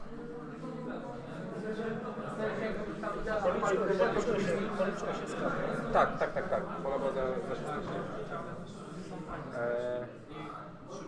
Zastanawiam się, jakbym ten zeton wypalił inaczej, to czy by przeżyłem te 30. A pewnie też by w drugiej... No, by przeżył. Zabiłeś Forsytha? Zabił mi Forsytha, ale sam się...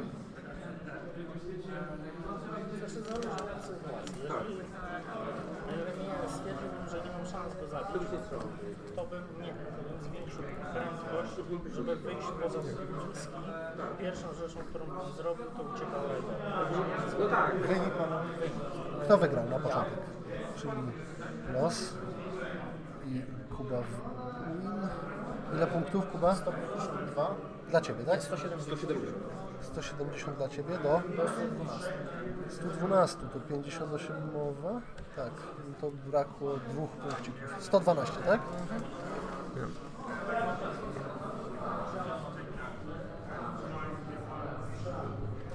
Okay, so just a word about the results that we have. Some of the players that I mentioned as favorites of the tournament already finished the games. Bartek is on 8 points, he won 8-3. Kubek, Jakub Harmo, he reported that he won 6-5, just 2 points away from 7-4. And Chart, as I said, he is in a good shape recently and he did 10-1 double on Agar lists with his Akbar list. So, yeah, good result. We'll see how it's gonna go. Yeah. Who do you think is the biggest favorite for this tournament?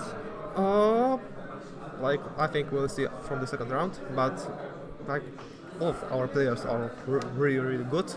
But and I don't have anyone that. Maybe the Peter with his own Agars, because recently I was playing with him many times, and every time I got beaten by his double Onagers with 10 squadrons. He got 10 squads. Also, he plays similar list to the one that he took like last year in one of the local tournaments in Kraków. Yeah, good list, definitely. So we're gonna see. Yeah. So, and I saw that Mariano commented about his favorite things. So, so Vader's your favorite, so mine too. And I think Mariano, what a surprise if you're an Imperial player. Yeah, but like to be honest, I think he's overpowered. So, like I ended a game, and like with 3 shots, I got 3 damage each, and the rogue is so strong, and you got this. Like you are comfy that you can move the squadron. Yeah, that's a good thing. But actually, I think that once they were creating the Vader, they give him Rogue to not stack with Sloane, and that was the major idea of giving him Rogue. And this is the question: if this is like, if it's an advantage or if it's just to decrease his potential, right? Yeah. So difficult to see.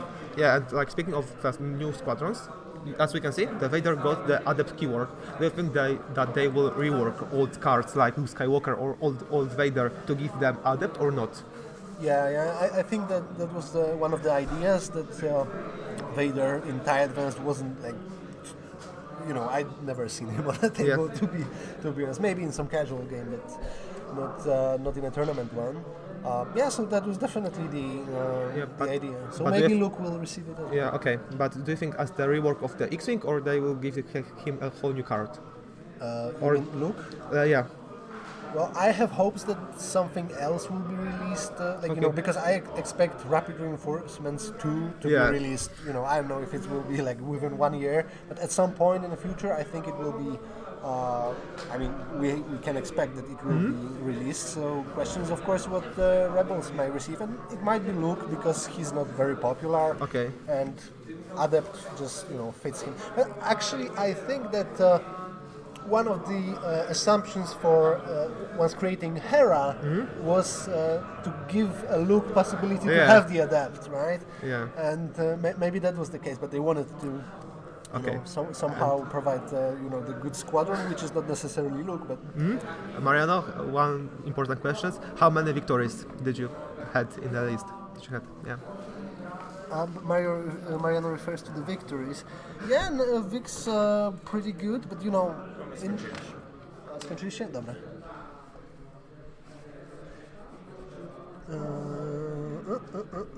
Gdzie jesteście? Piotrek Kałuża, prawda? Wygrałeś? Tak. Dobra, i teraz powiedz mi, ile punktów zrobiłeś? Mam 460, Okej, nieźle. dla kolegi 20. Oh, Okay, so Piotrek so far received the biggest victory. That's okay. He made 460, so there is still some time. yeah.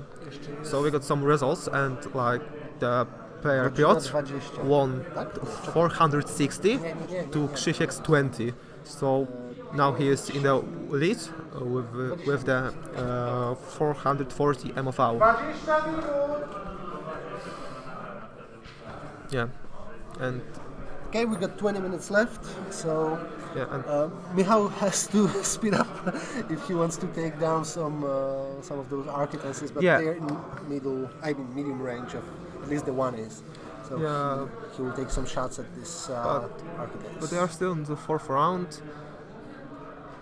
Yeah, They already moved all pieces? No, they're No, still no. rolling some dice. So possibly rogues, isn't it? yeah. What is it? Some blue die. What is the blue die here? Ah, okay, yeah, that was obstructed shot on Siena. Yeah, and Siena is down. Siena is down, so Michał is in front now, Yeah. but not a significant result so far. So he's 30. So I will go and have a look of the start. Okay, I will take over the main seat then. We were answering some questions from the chat. Mariano. Starhawk just lost the damage cards, definitely.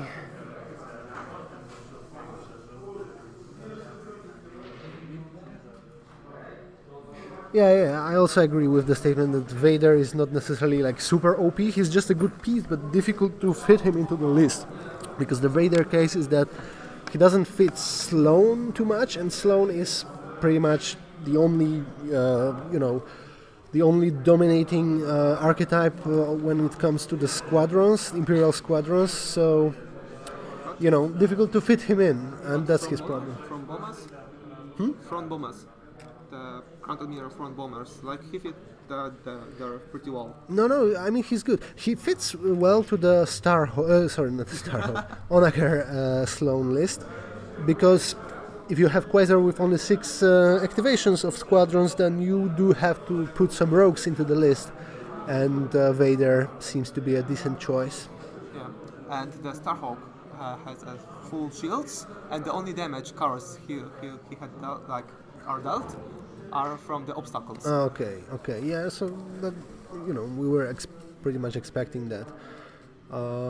Yeah, definitely. Maciej looks like he was just a bit wanted to play a bit too safe against this Starhawk. If he would go all in, then maybe, depends on, of course, many factors like dice rolls, etc. But with the amount of shots that he was able to generate in one round against the Starhawk, in my opinion, he was able to at least make some threat to this to the Starhawk. So. But yeah, referring to what Mariano said, I also don't think Vader is like too much. Or my impression on that is many people, they definitely. But generally nowadays, BCC seems to be expensive upgrade. Depends on what kind of list you take in, right? But that should be enough. So like in my list now there are 7 bombers. So yeah, in your list, well, bomber based, definitely BCC. It's one of the upgrades that you have to take, but. And generally, but we'll see. Vader is good because of one thing. He fits well into the medium squadron ball on the Imperial side because he's a great finisher. I mean, if you have like Vader, Marek, and Jandon, it's pretty expensive, like 66 points, I think. But still, with such good squadron ball, you just can keep them behind your ships. Try to protect them from wiping out by the strong squadron heavy list, and in the in the crucial moment of the game, after your ships will deal some damage and there will be some pieces left with 2 HP or something, instead of having a big shot from Onager to finish something up, or with a big ISD shot, generally you can finish the opponent with the Vader, Marek, Jendon, with speed 5. It would be pretty much, you generally should be able to reach the escaping ship and just finish it off. So that's a good point of Vader. But yeah, in such squad balls, you have to remember that if you play against the full squads, those 66 points will be dead and granted to your opponent. So it has to be played very well, when it comes to timing.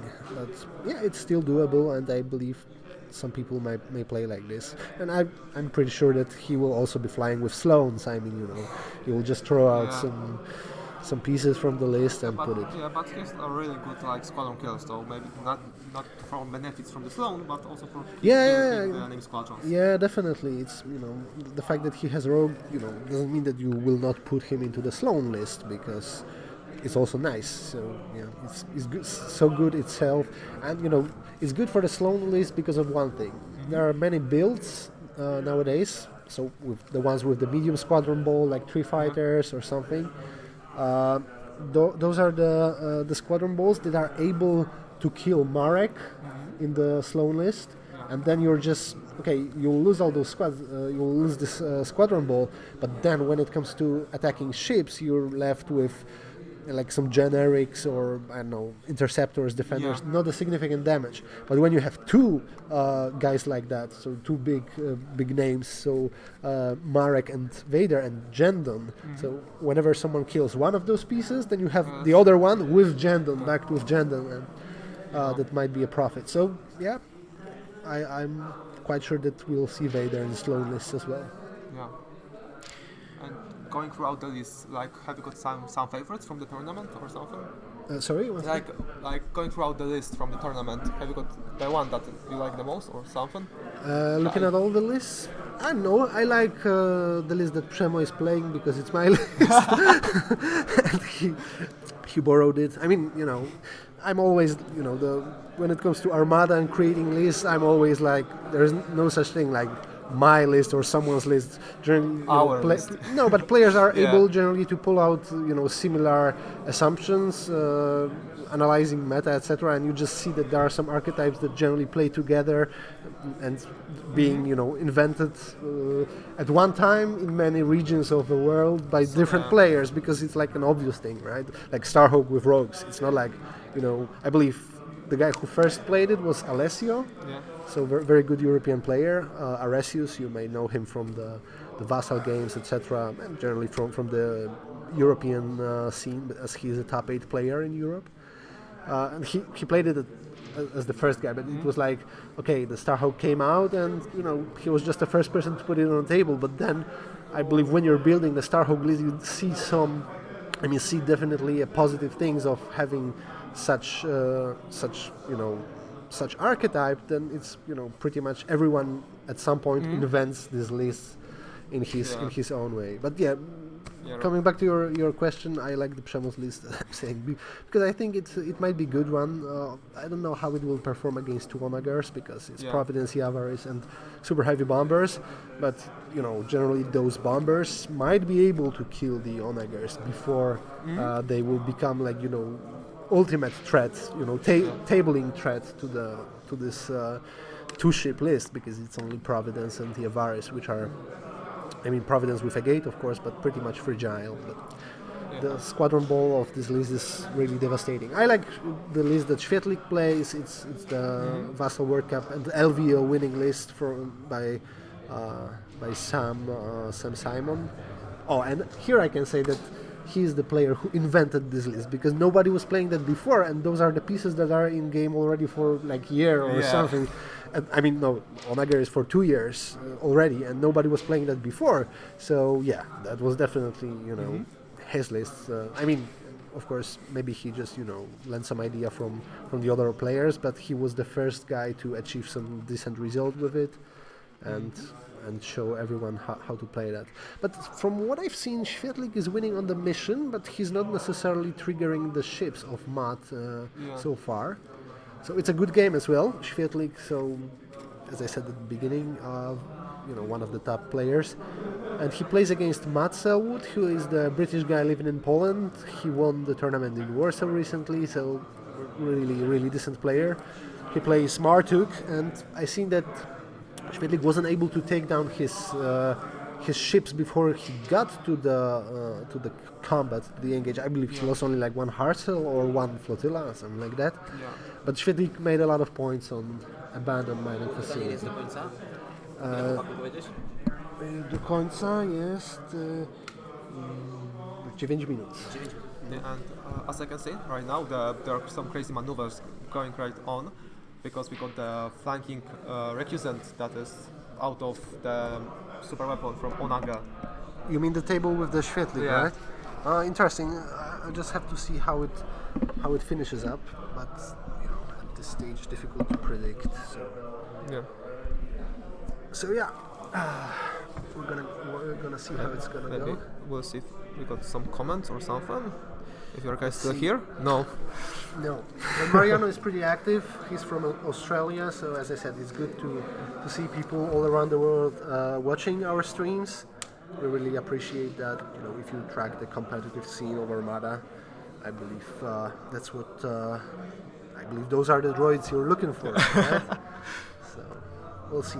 9 minutes, 8 minutes till the end of the round, and we're gonna see. So we've seen some decent results. After that first round, Chart will be in a strong position. Bartek would be strong position. We'll see how it goes with Świetlik. Przemo is also winning, I think, but he lost Javaris. So the question is if he will be able to maintain the current state of the game. So, but do you think that Javaris is still able to get into meta or not really? That's a perfect question. Don't ask me that, because I'm so impressed with the performance of Mac at Adepticon. Just looking at his list, this guy, this is one of the top, I believe he's like top 10 world players right now. So it was, I believe, he would be able to win this tournament also with some other lists. Yeah. But, meta-wise, it's, very interesting because, this MK2 potato, even with a gate and reinforced blast doors, it's very tough to kill, but still there are so many archetypes that are capable of handling that, like separatist beefs with 3-4 huge shots during a round, and then if you kill the potato, then you're just most likely will kill the Javaris itself. But yeah, it seems that he wasn't tabled during the tournament. I wouldn't take it because, as I'm saying, I always like to have the comfort that I got like a lifeboat or something, because at any time anything can go wrong, and because of one stupid thing you can just go 110 against a good player and what done. But he took Javaris, for the 2 years since the nerf. I was like, I don't really think that further nerfs of Javaris was reasonable. But since then I was like, okay, so Javaris won't be seen on the tables, but he proved that in the hands of a good player it's possible, and maybe Javaris will be back in the meta. Yeah, because personally though, I don't see him Javaris. No, but with Providence he's really nice because you're able of using engine tech and FCT combo, you're able to put moved squadrons by one twice. So it's almost speed 3, and then activate Javaris and put some damage. So. But let's be honest, this one die instead of the second attack is a huge win. Yeah, definitely. But it's times changed, and nice though. Right now, those bombers, I don't think it will bring back things like B-wings. I mean, even Providence would, but. The archetype that Przemo is playing, so the one with Hera, Biggs, and X-wing ball. If this additional die from Javaris might be decisive, because there is a Nora in the list. This is very important, right? And those X-wings with Adept, with Bomber Command Center, with Nora are able generally to grant a lot of damage, and they are super strong against squadrons as well. So maybe Javaris will be back. What I do is I sometimes play with the engine techs. I still think having the possibility of moving speed 4 and then activating the squads with flight commander. Flight commander. Yeah, it's a decent value, and might be able to avoid the onagers because you're either so at such range that you don't really care because with 2 brace and evade they don't have the possibility of putting so much damage on you. But then at some stage you need to move in just close and just get close to those, for example, onagers and be in a threat. So I'm always like I don't like to put such pricey. Such expensive upgrades like engine techs because this is the ship that will die anyway. Yeah, so it's like 73 points, I think. So I'm like, okay, do I want to add those 8 additional ones? But it may make a difference, right? Yeah. In a situation where you are able to put the squads, forward, just kill some small squadron ball. Because let's be honest, Onager is the biggest threat to Yavaris. It's the biggest threat, of course. To everything. but for Yavaris especially. There was one comment on the chat about the victory beef. I mean the Republic victories list. So at first, when I seen there will be 4 SPHAT, you got result. Okay, so just one moment. Wygrałem. Okej, czyli Peter wygrał.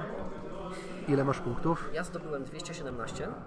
217, a Marcin? 85. Los. 85, no to chyba ci brakło troszkę do 8. Byłoby troszeczkę inaczej, ale w ostatniej aktywacji zdjął mi 4 myśliwce. W tym Gamma Squadron. O nie. Okay, so Gamma Squadron, widzisz. Okay, so we got another result. Yeah, but we were speaking about the victories, 4 victories list.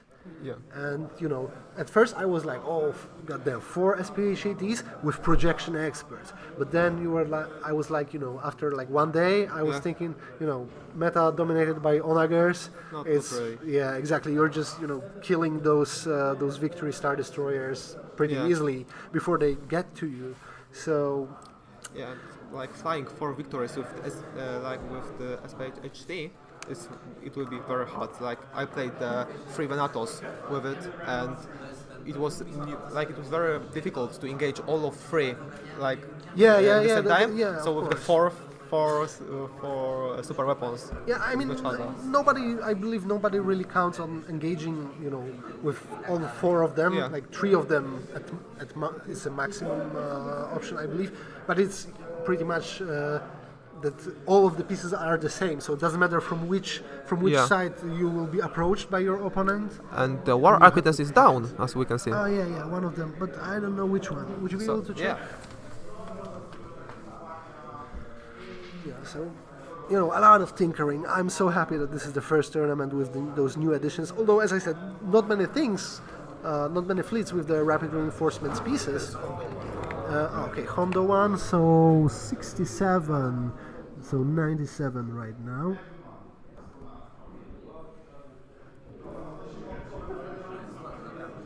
Okay, so Michał is already on 7-4.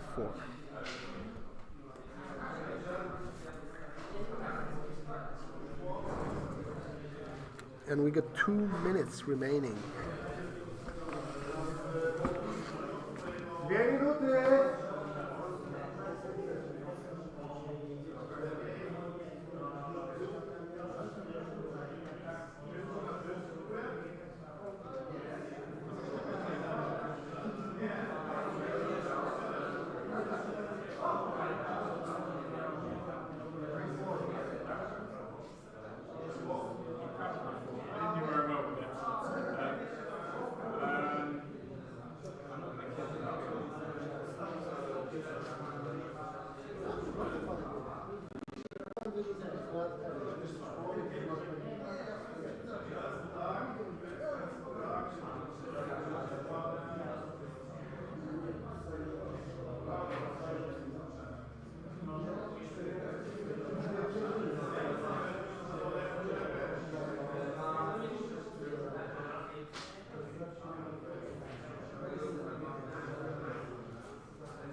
Okay, so pretty much close game on the Świetlik stable because Świetlik farmed a lot on abandoned mining facility. I believe like 12 tokens, while Matt 14. had 14. Matt has only 4, so Świetlik has advantage of 100 points, but Matt managed to kill Interdictor, I think. Interdictor and Gazanti. And Gozanti, yeah. So it looks like 6-5, 7-4 win for Świetlik. Yeah, but at this also moment. the Matt lost his. Yeah, because but I had it in mind. So it will be maybe like 7-4, something like that. But Matt's squadrons are still here, so it's not a big loss. Yeah, we'll see how it's gonna finish. But here the guys is of course time's up. So whatever will be that in this round. Yeah, but I think there isn't any possibility to kill something because the I know about those architects. Are they like no? I don't think. Maybe they're rogues. Maybe they can get one. Maybe, yeah, maybe. With Lando depends on if he used the tokens already. Difficult for me to say. I just don't see it. So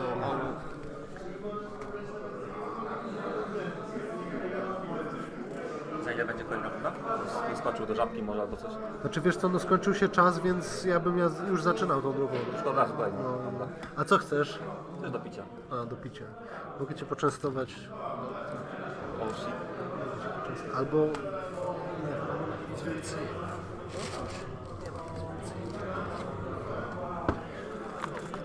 okay, and so the land lacks of tokens, and the Architect doesn't have shields in his front and right arc. Okay. Does he have any damage cards? One. Muszę jeszcze lekką korektę zrobić, bo zapomniałem, że o flotylli jeszcze mi strącił, więc Okej, no dobrze, tak. kolega 45. Okej, to czekaj. 45, bo 25 kosztowała ta flotylla, tak? Tak. Piotrek. Ale to nie zmienia nic. 45. Ale dobrze, że mówicie. But the MV is lower. So you No, know, because 400 is maximum. Is maximum. Okay. You can't have more than this. Okay. Okay, just to check. Kuba win, Mas, Czerpak win, Bartek win. 7, 272. Okay. Kto wygrał? Kuby 272. Kuby 272, tak? Tak jest. A Szymon 83. Tak. 83, tak? Dobra. Dzięki. Dzięki. 83. To 8, nie? 83. Hey, 3 on another table. So we still have 3 more, 5 tables. Okay, Architects escaped here. But there's here- no, they are just moving pieces forward because nothing will change. Yeah, Not but to confuse you, that was the move with the yeah, hand as the maneuver tool. yeah, So unprofessional. Why are they doing this? yeah. It's got them 6 rounds. No, I'm just kidding, of course. Oh, Those guys played so many matches that, of course, they know how the pace of the game is. I'll have to do something about this dice tray because it's moving all the time. I'll just figure it out. yeah. Check if everyone is ready for the next one, potentially. Like there are Spanish? Yeah. Oh, sorry. Możesz tutaj gadać jeszcze. Okay, so we are getting closer to the end of the first round because the time is out, and soon we'll be scoring the points, and we'll be setting up for the second round.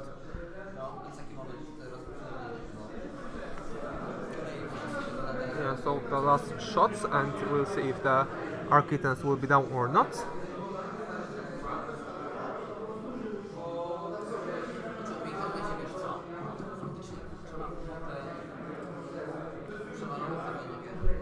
Yeah, but as we can see, the Architect is still there, and he has been saved by the reinforced blast dose, because now he got 2 damage cards and there were 3. And this upgrade heals 3 damage. Czemu wygrałeś? Okay. Another result.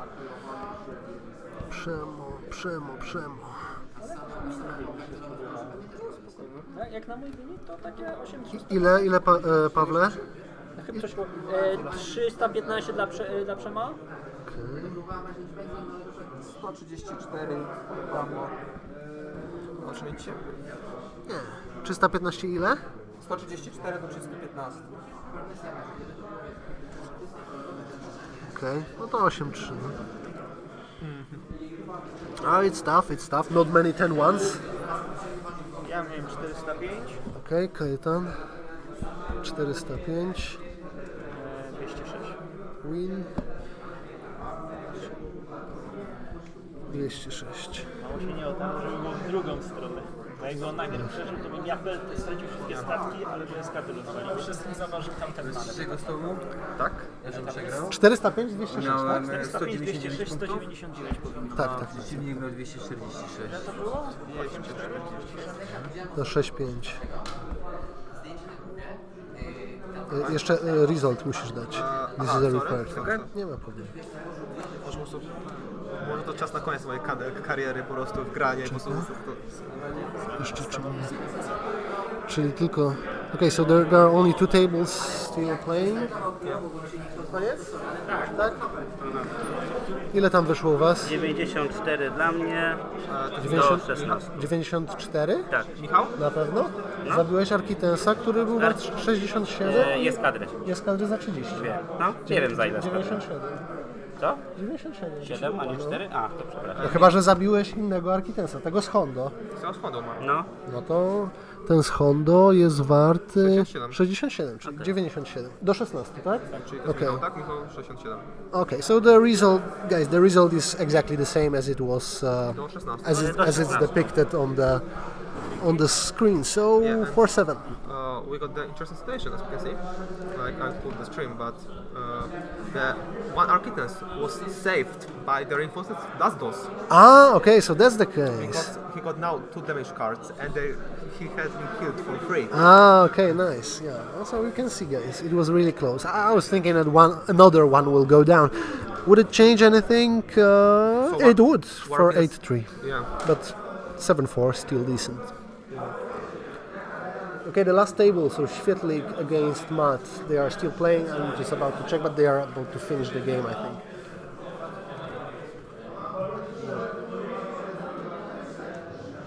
And guys, how do you feel about this match? Like,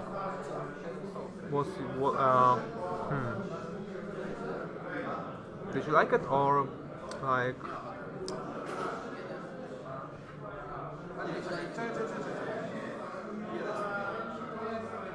Because like there was some action, the healing from the reinforced last dose, the king of the squadrons, but the engagement wasn't so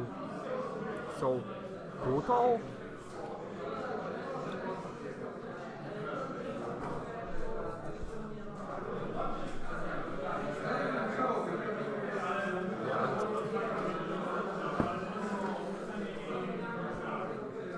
Przesiadam się z grania na komentowanie. No tak, lepiej komentowanie lepiej będzie szło niż granie.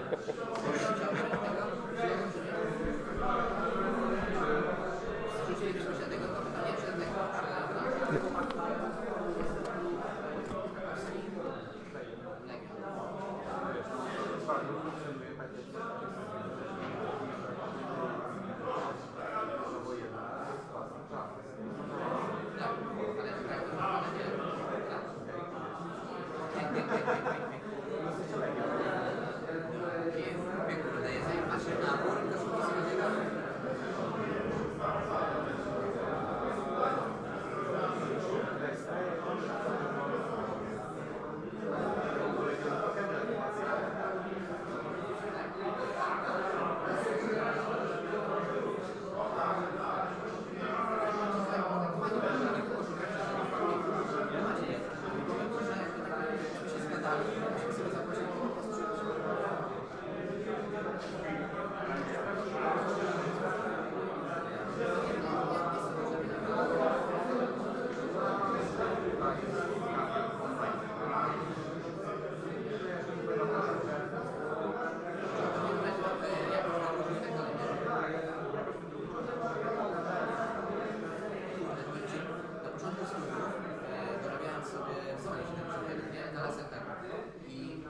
momencie tam są kupić za każdego koszulki na plecach, a z przodu logo swojego śmiechu.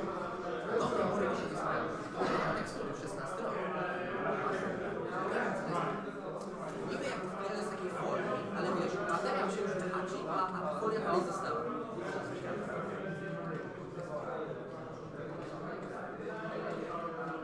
Z tego czasu w Battle grali, nie? Co grać? Warhammera. Tak? No wiem, że czekaj, w zonie równocześnie wtedy ze mną pracował tylko był dłuższy stażem. Jak to się nazywa? Toczek. Toczek. Artur Toczek, no. To pamiętam, to on mi nawet faktycznie kiedyś mówił, ale nie wiedziałem, co oni Grali. Warhammera to chyba. To 2000... 14. Ja pracowałem u nich na przełomie 15-16. Dobrze, jak Piotr był jak nie wiem, czy tego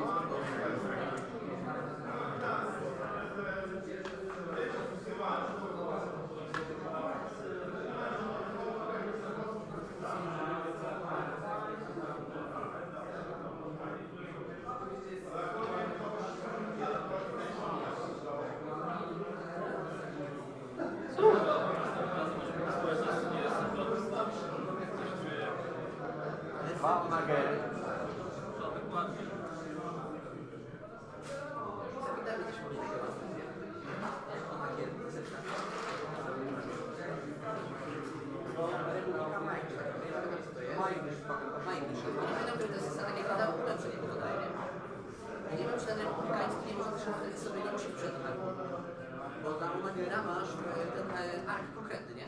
A w tych republikańskich słyszałem, że możesz sobie wystawić na przykład, nie wiem, chyba w trzech arkach, jeżeli dobrze kojarzę. Ale mają równoległość republikańską. Nieważne, możesz strzelać na boku. Ale wiesz co, w arku fajnie jest to rozproszenie, że jak wypadnie, że ja mam tego czerwonego kryta, to w promieniu wszystkie stawki dostają, inne stawki dostają dwa hity, a takie składane dwie jest. Także ten efekt kryta jest jakiś tego, ale jest fajny.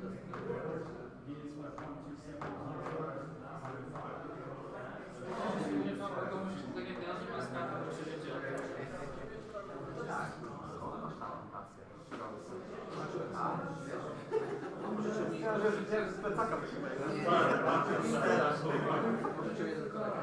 Sam sobie też to zrobił taki fajny skrzynek.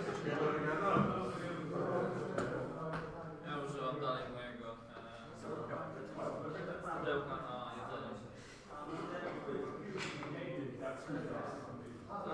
Prowizoricznie najpierw zmierzyłem dole jak z innego i teraz jednak płacimy coś innego. Tak, i już sobie się z kolei doorganizować. Są fajne takie inne, nie? Że można... Okay, guys, we got the last results.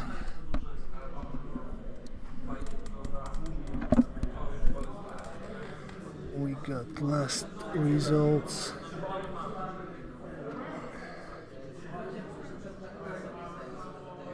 Okay, so Świetlik win because he managed to luckily kill the recusant in the last shot, I think, of the game, so it changed a lot, but we have a decent score as well here. So 8-3 for Świetlik. Otherwise would have been 6-5, I think. Okay. So guys, we're gonna start the second round in like, I believe 5 minutes. We just need to move on.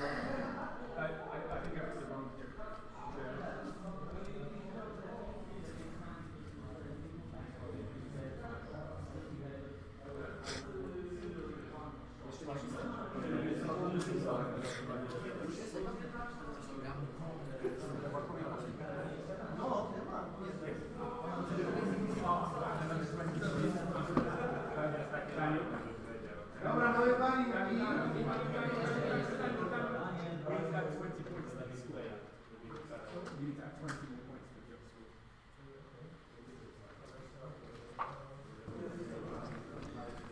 Okay, guys, just one thing to be corrected when it comes to... It's 140 with the tokens and not 120.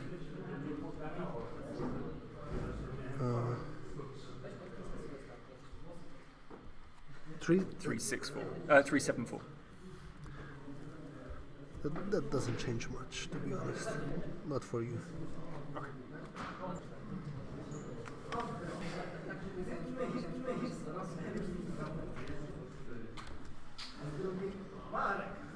Okay, we do have the scores updated, so once again, we'll start in 5 minutes, I think. Dobra, paninki. Stół pierwszy, Czark i Piotrek Kałuża. Tam gdzie cię nas tu ma, czy nie? Telewizja kłamie. Drugi stół Bartek Kostuch z Krzyśkiem Brzezińskim. Trzeci Kalina Brzeziński, Kuba Bednarek. Czwarty Świetlik z Przemem. Peter Martin Zagroz. Szósty Michał Jańczuk z Jarkiem Zikiewiczem. Siódmy Kubek z Konradem Olczykiem. Ósmy Jacek Kłopotowski z Marcinem Koszmasem. Dziewiąty Maciej Wanicki, Grzegorz Szybnik. Dziesiąty Szymon Morawski, Dominik Waściński. 11 Mark z Mateuszem Kowalczykiem.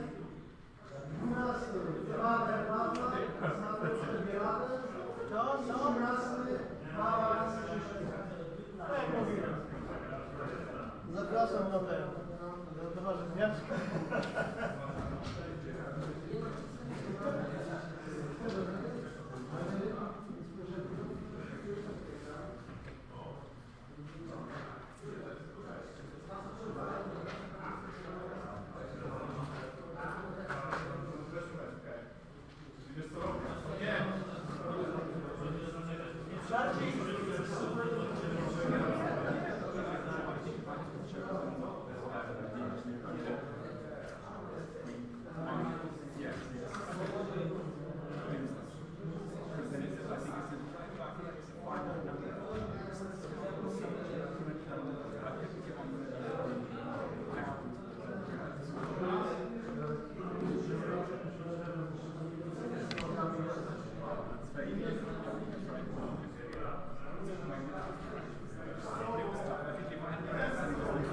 Dobra.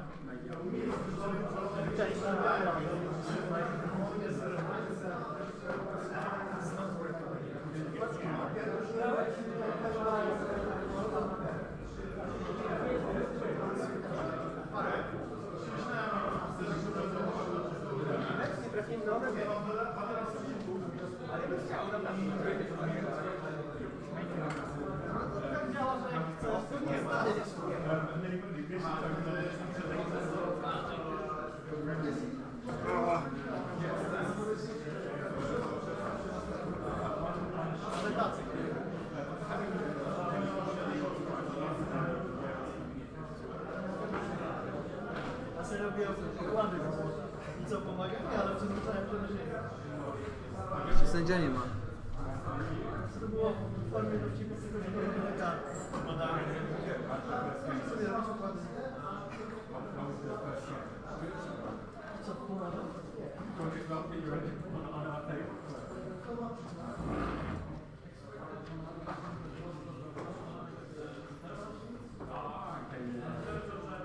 No właśnie, to mnie to nie pasuje słuchać, nie? Ja skoro pasuje, nie trafił. To jest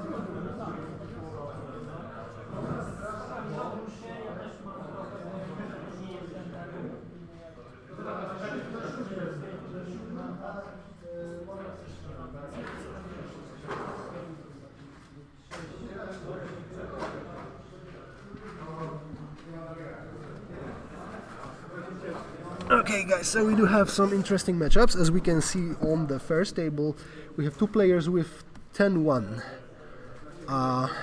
So this is how it looks like. I can just read out the ladder to you. Or just give me one moment. I will update the lists. So on the left side we would have Piotr.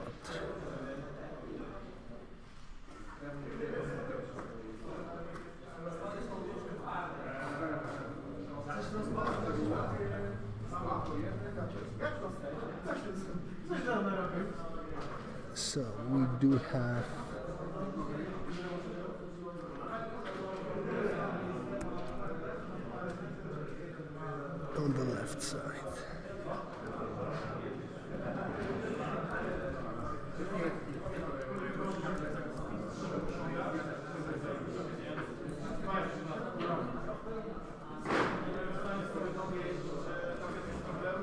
Znowu nie trafimy na Nogery. Dobrze. Dobrze się dogadaliśmy. Tak? Wiesz, Jacuś, tu się wszystko nagrywa, także To przelew doszedł, tak? zaraz ci powiem, w której minucie możesz posłuchać swoich zeznań. Okay, so internal jokes. Okay, we got Peter's list, we got some other lists. What do we have here? Charts list. This is what we need. Actually, okay.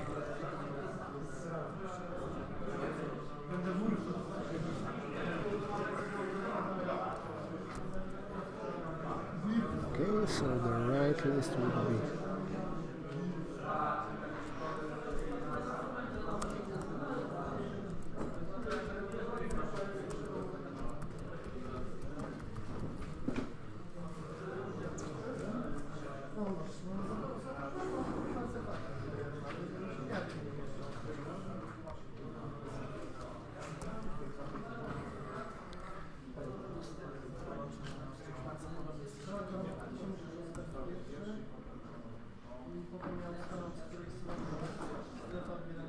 okay, so it's updated now.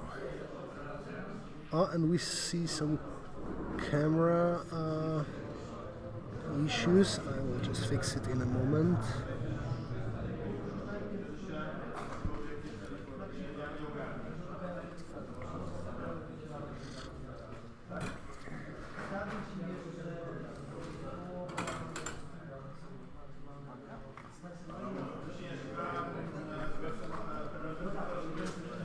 Just give me 1 second because there is some issue.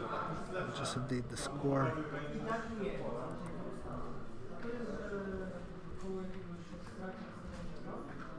Okay.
Okay, so we're about to have a doomed station, but still some issues with the camera.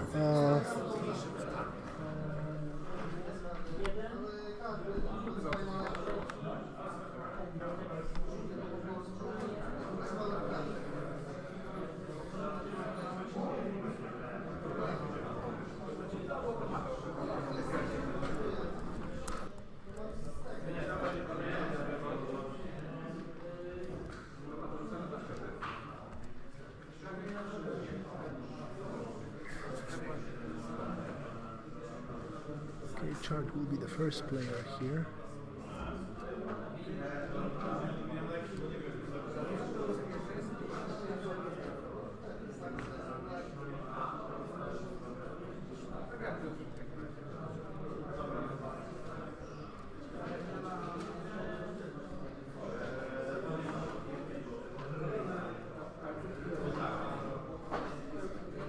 Okay, let me fix it.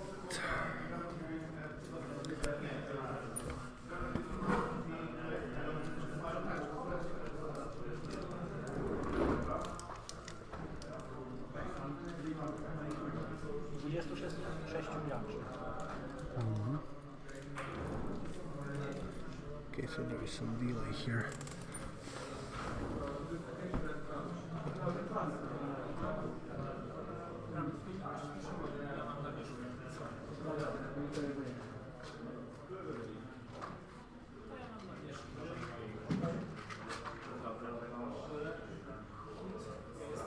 Nie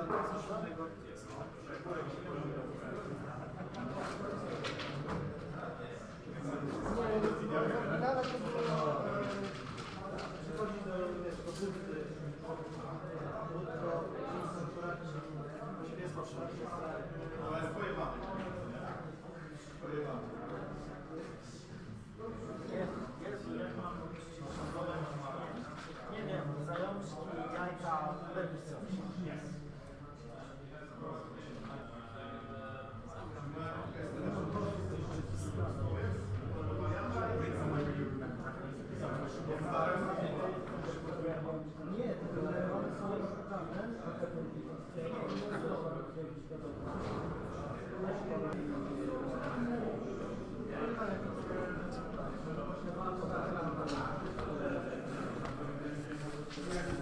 Okay, still some issues from what I see. I'm just gonna close it.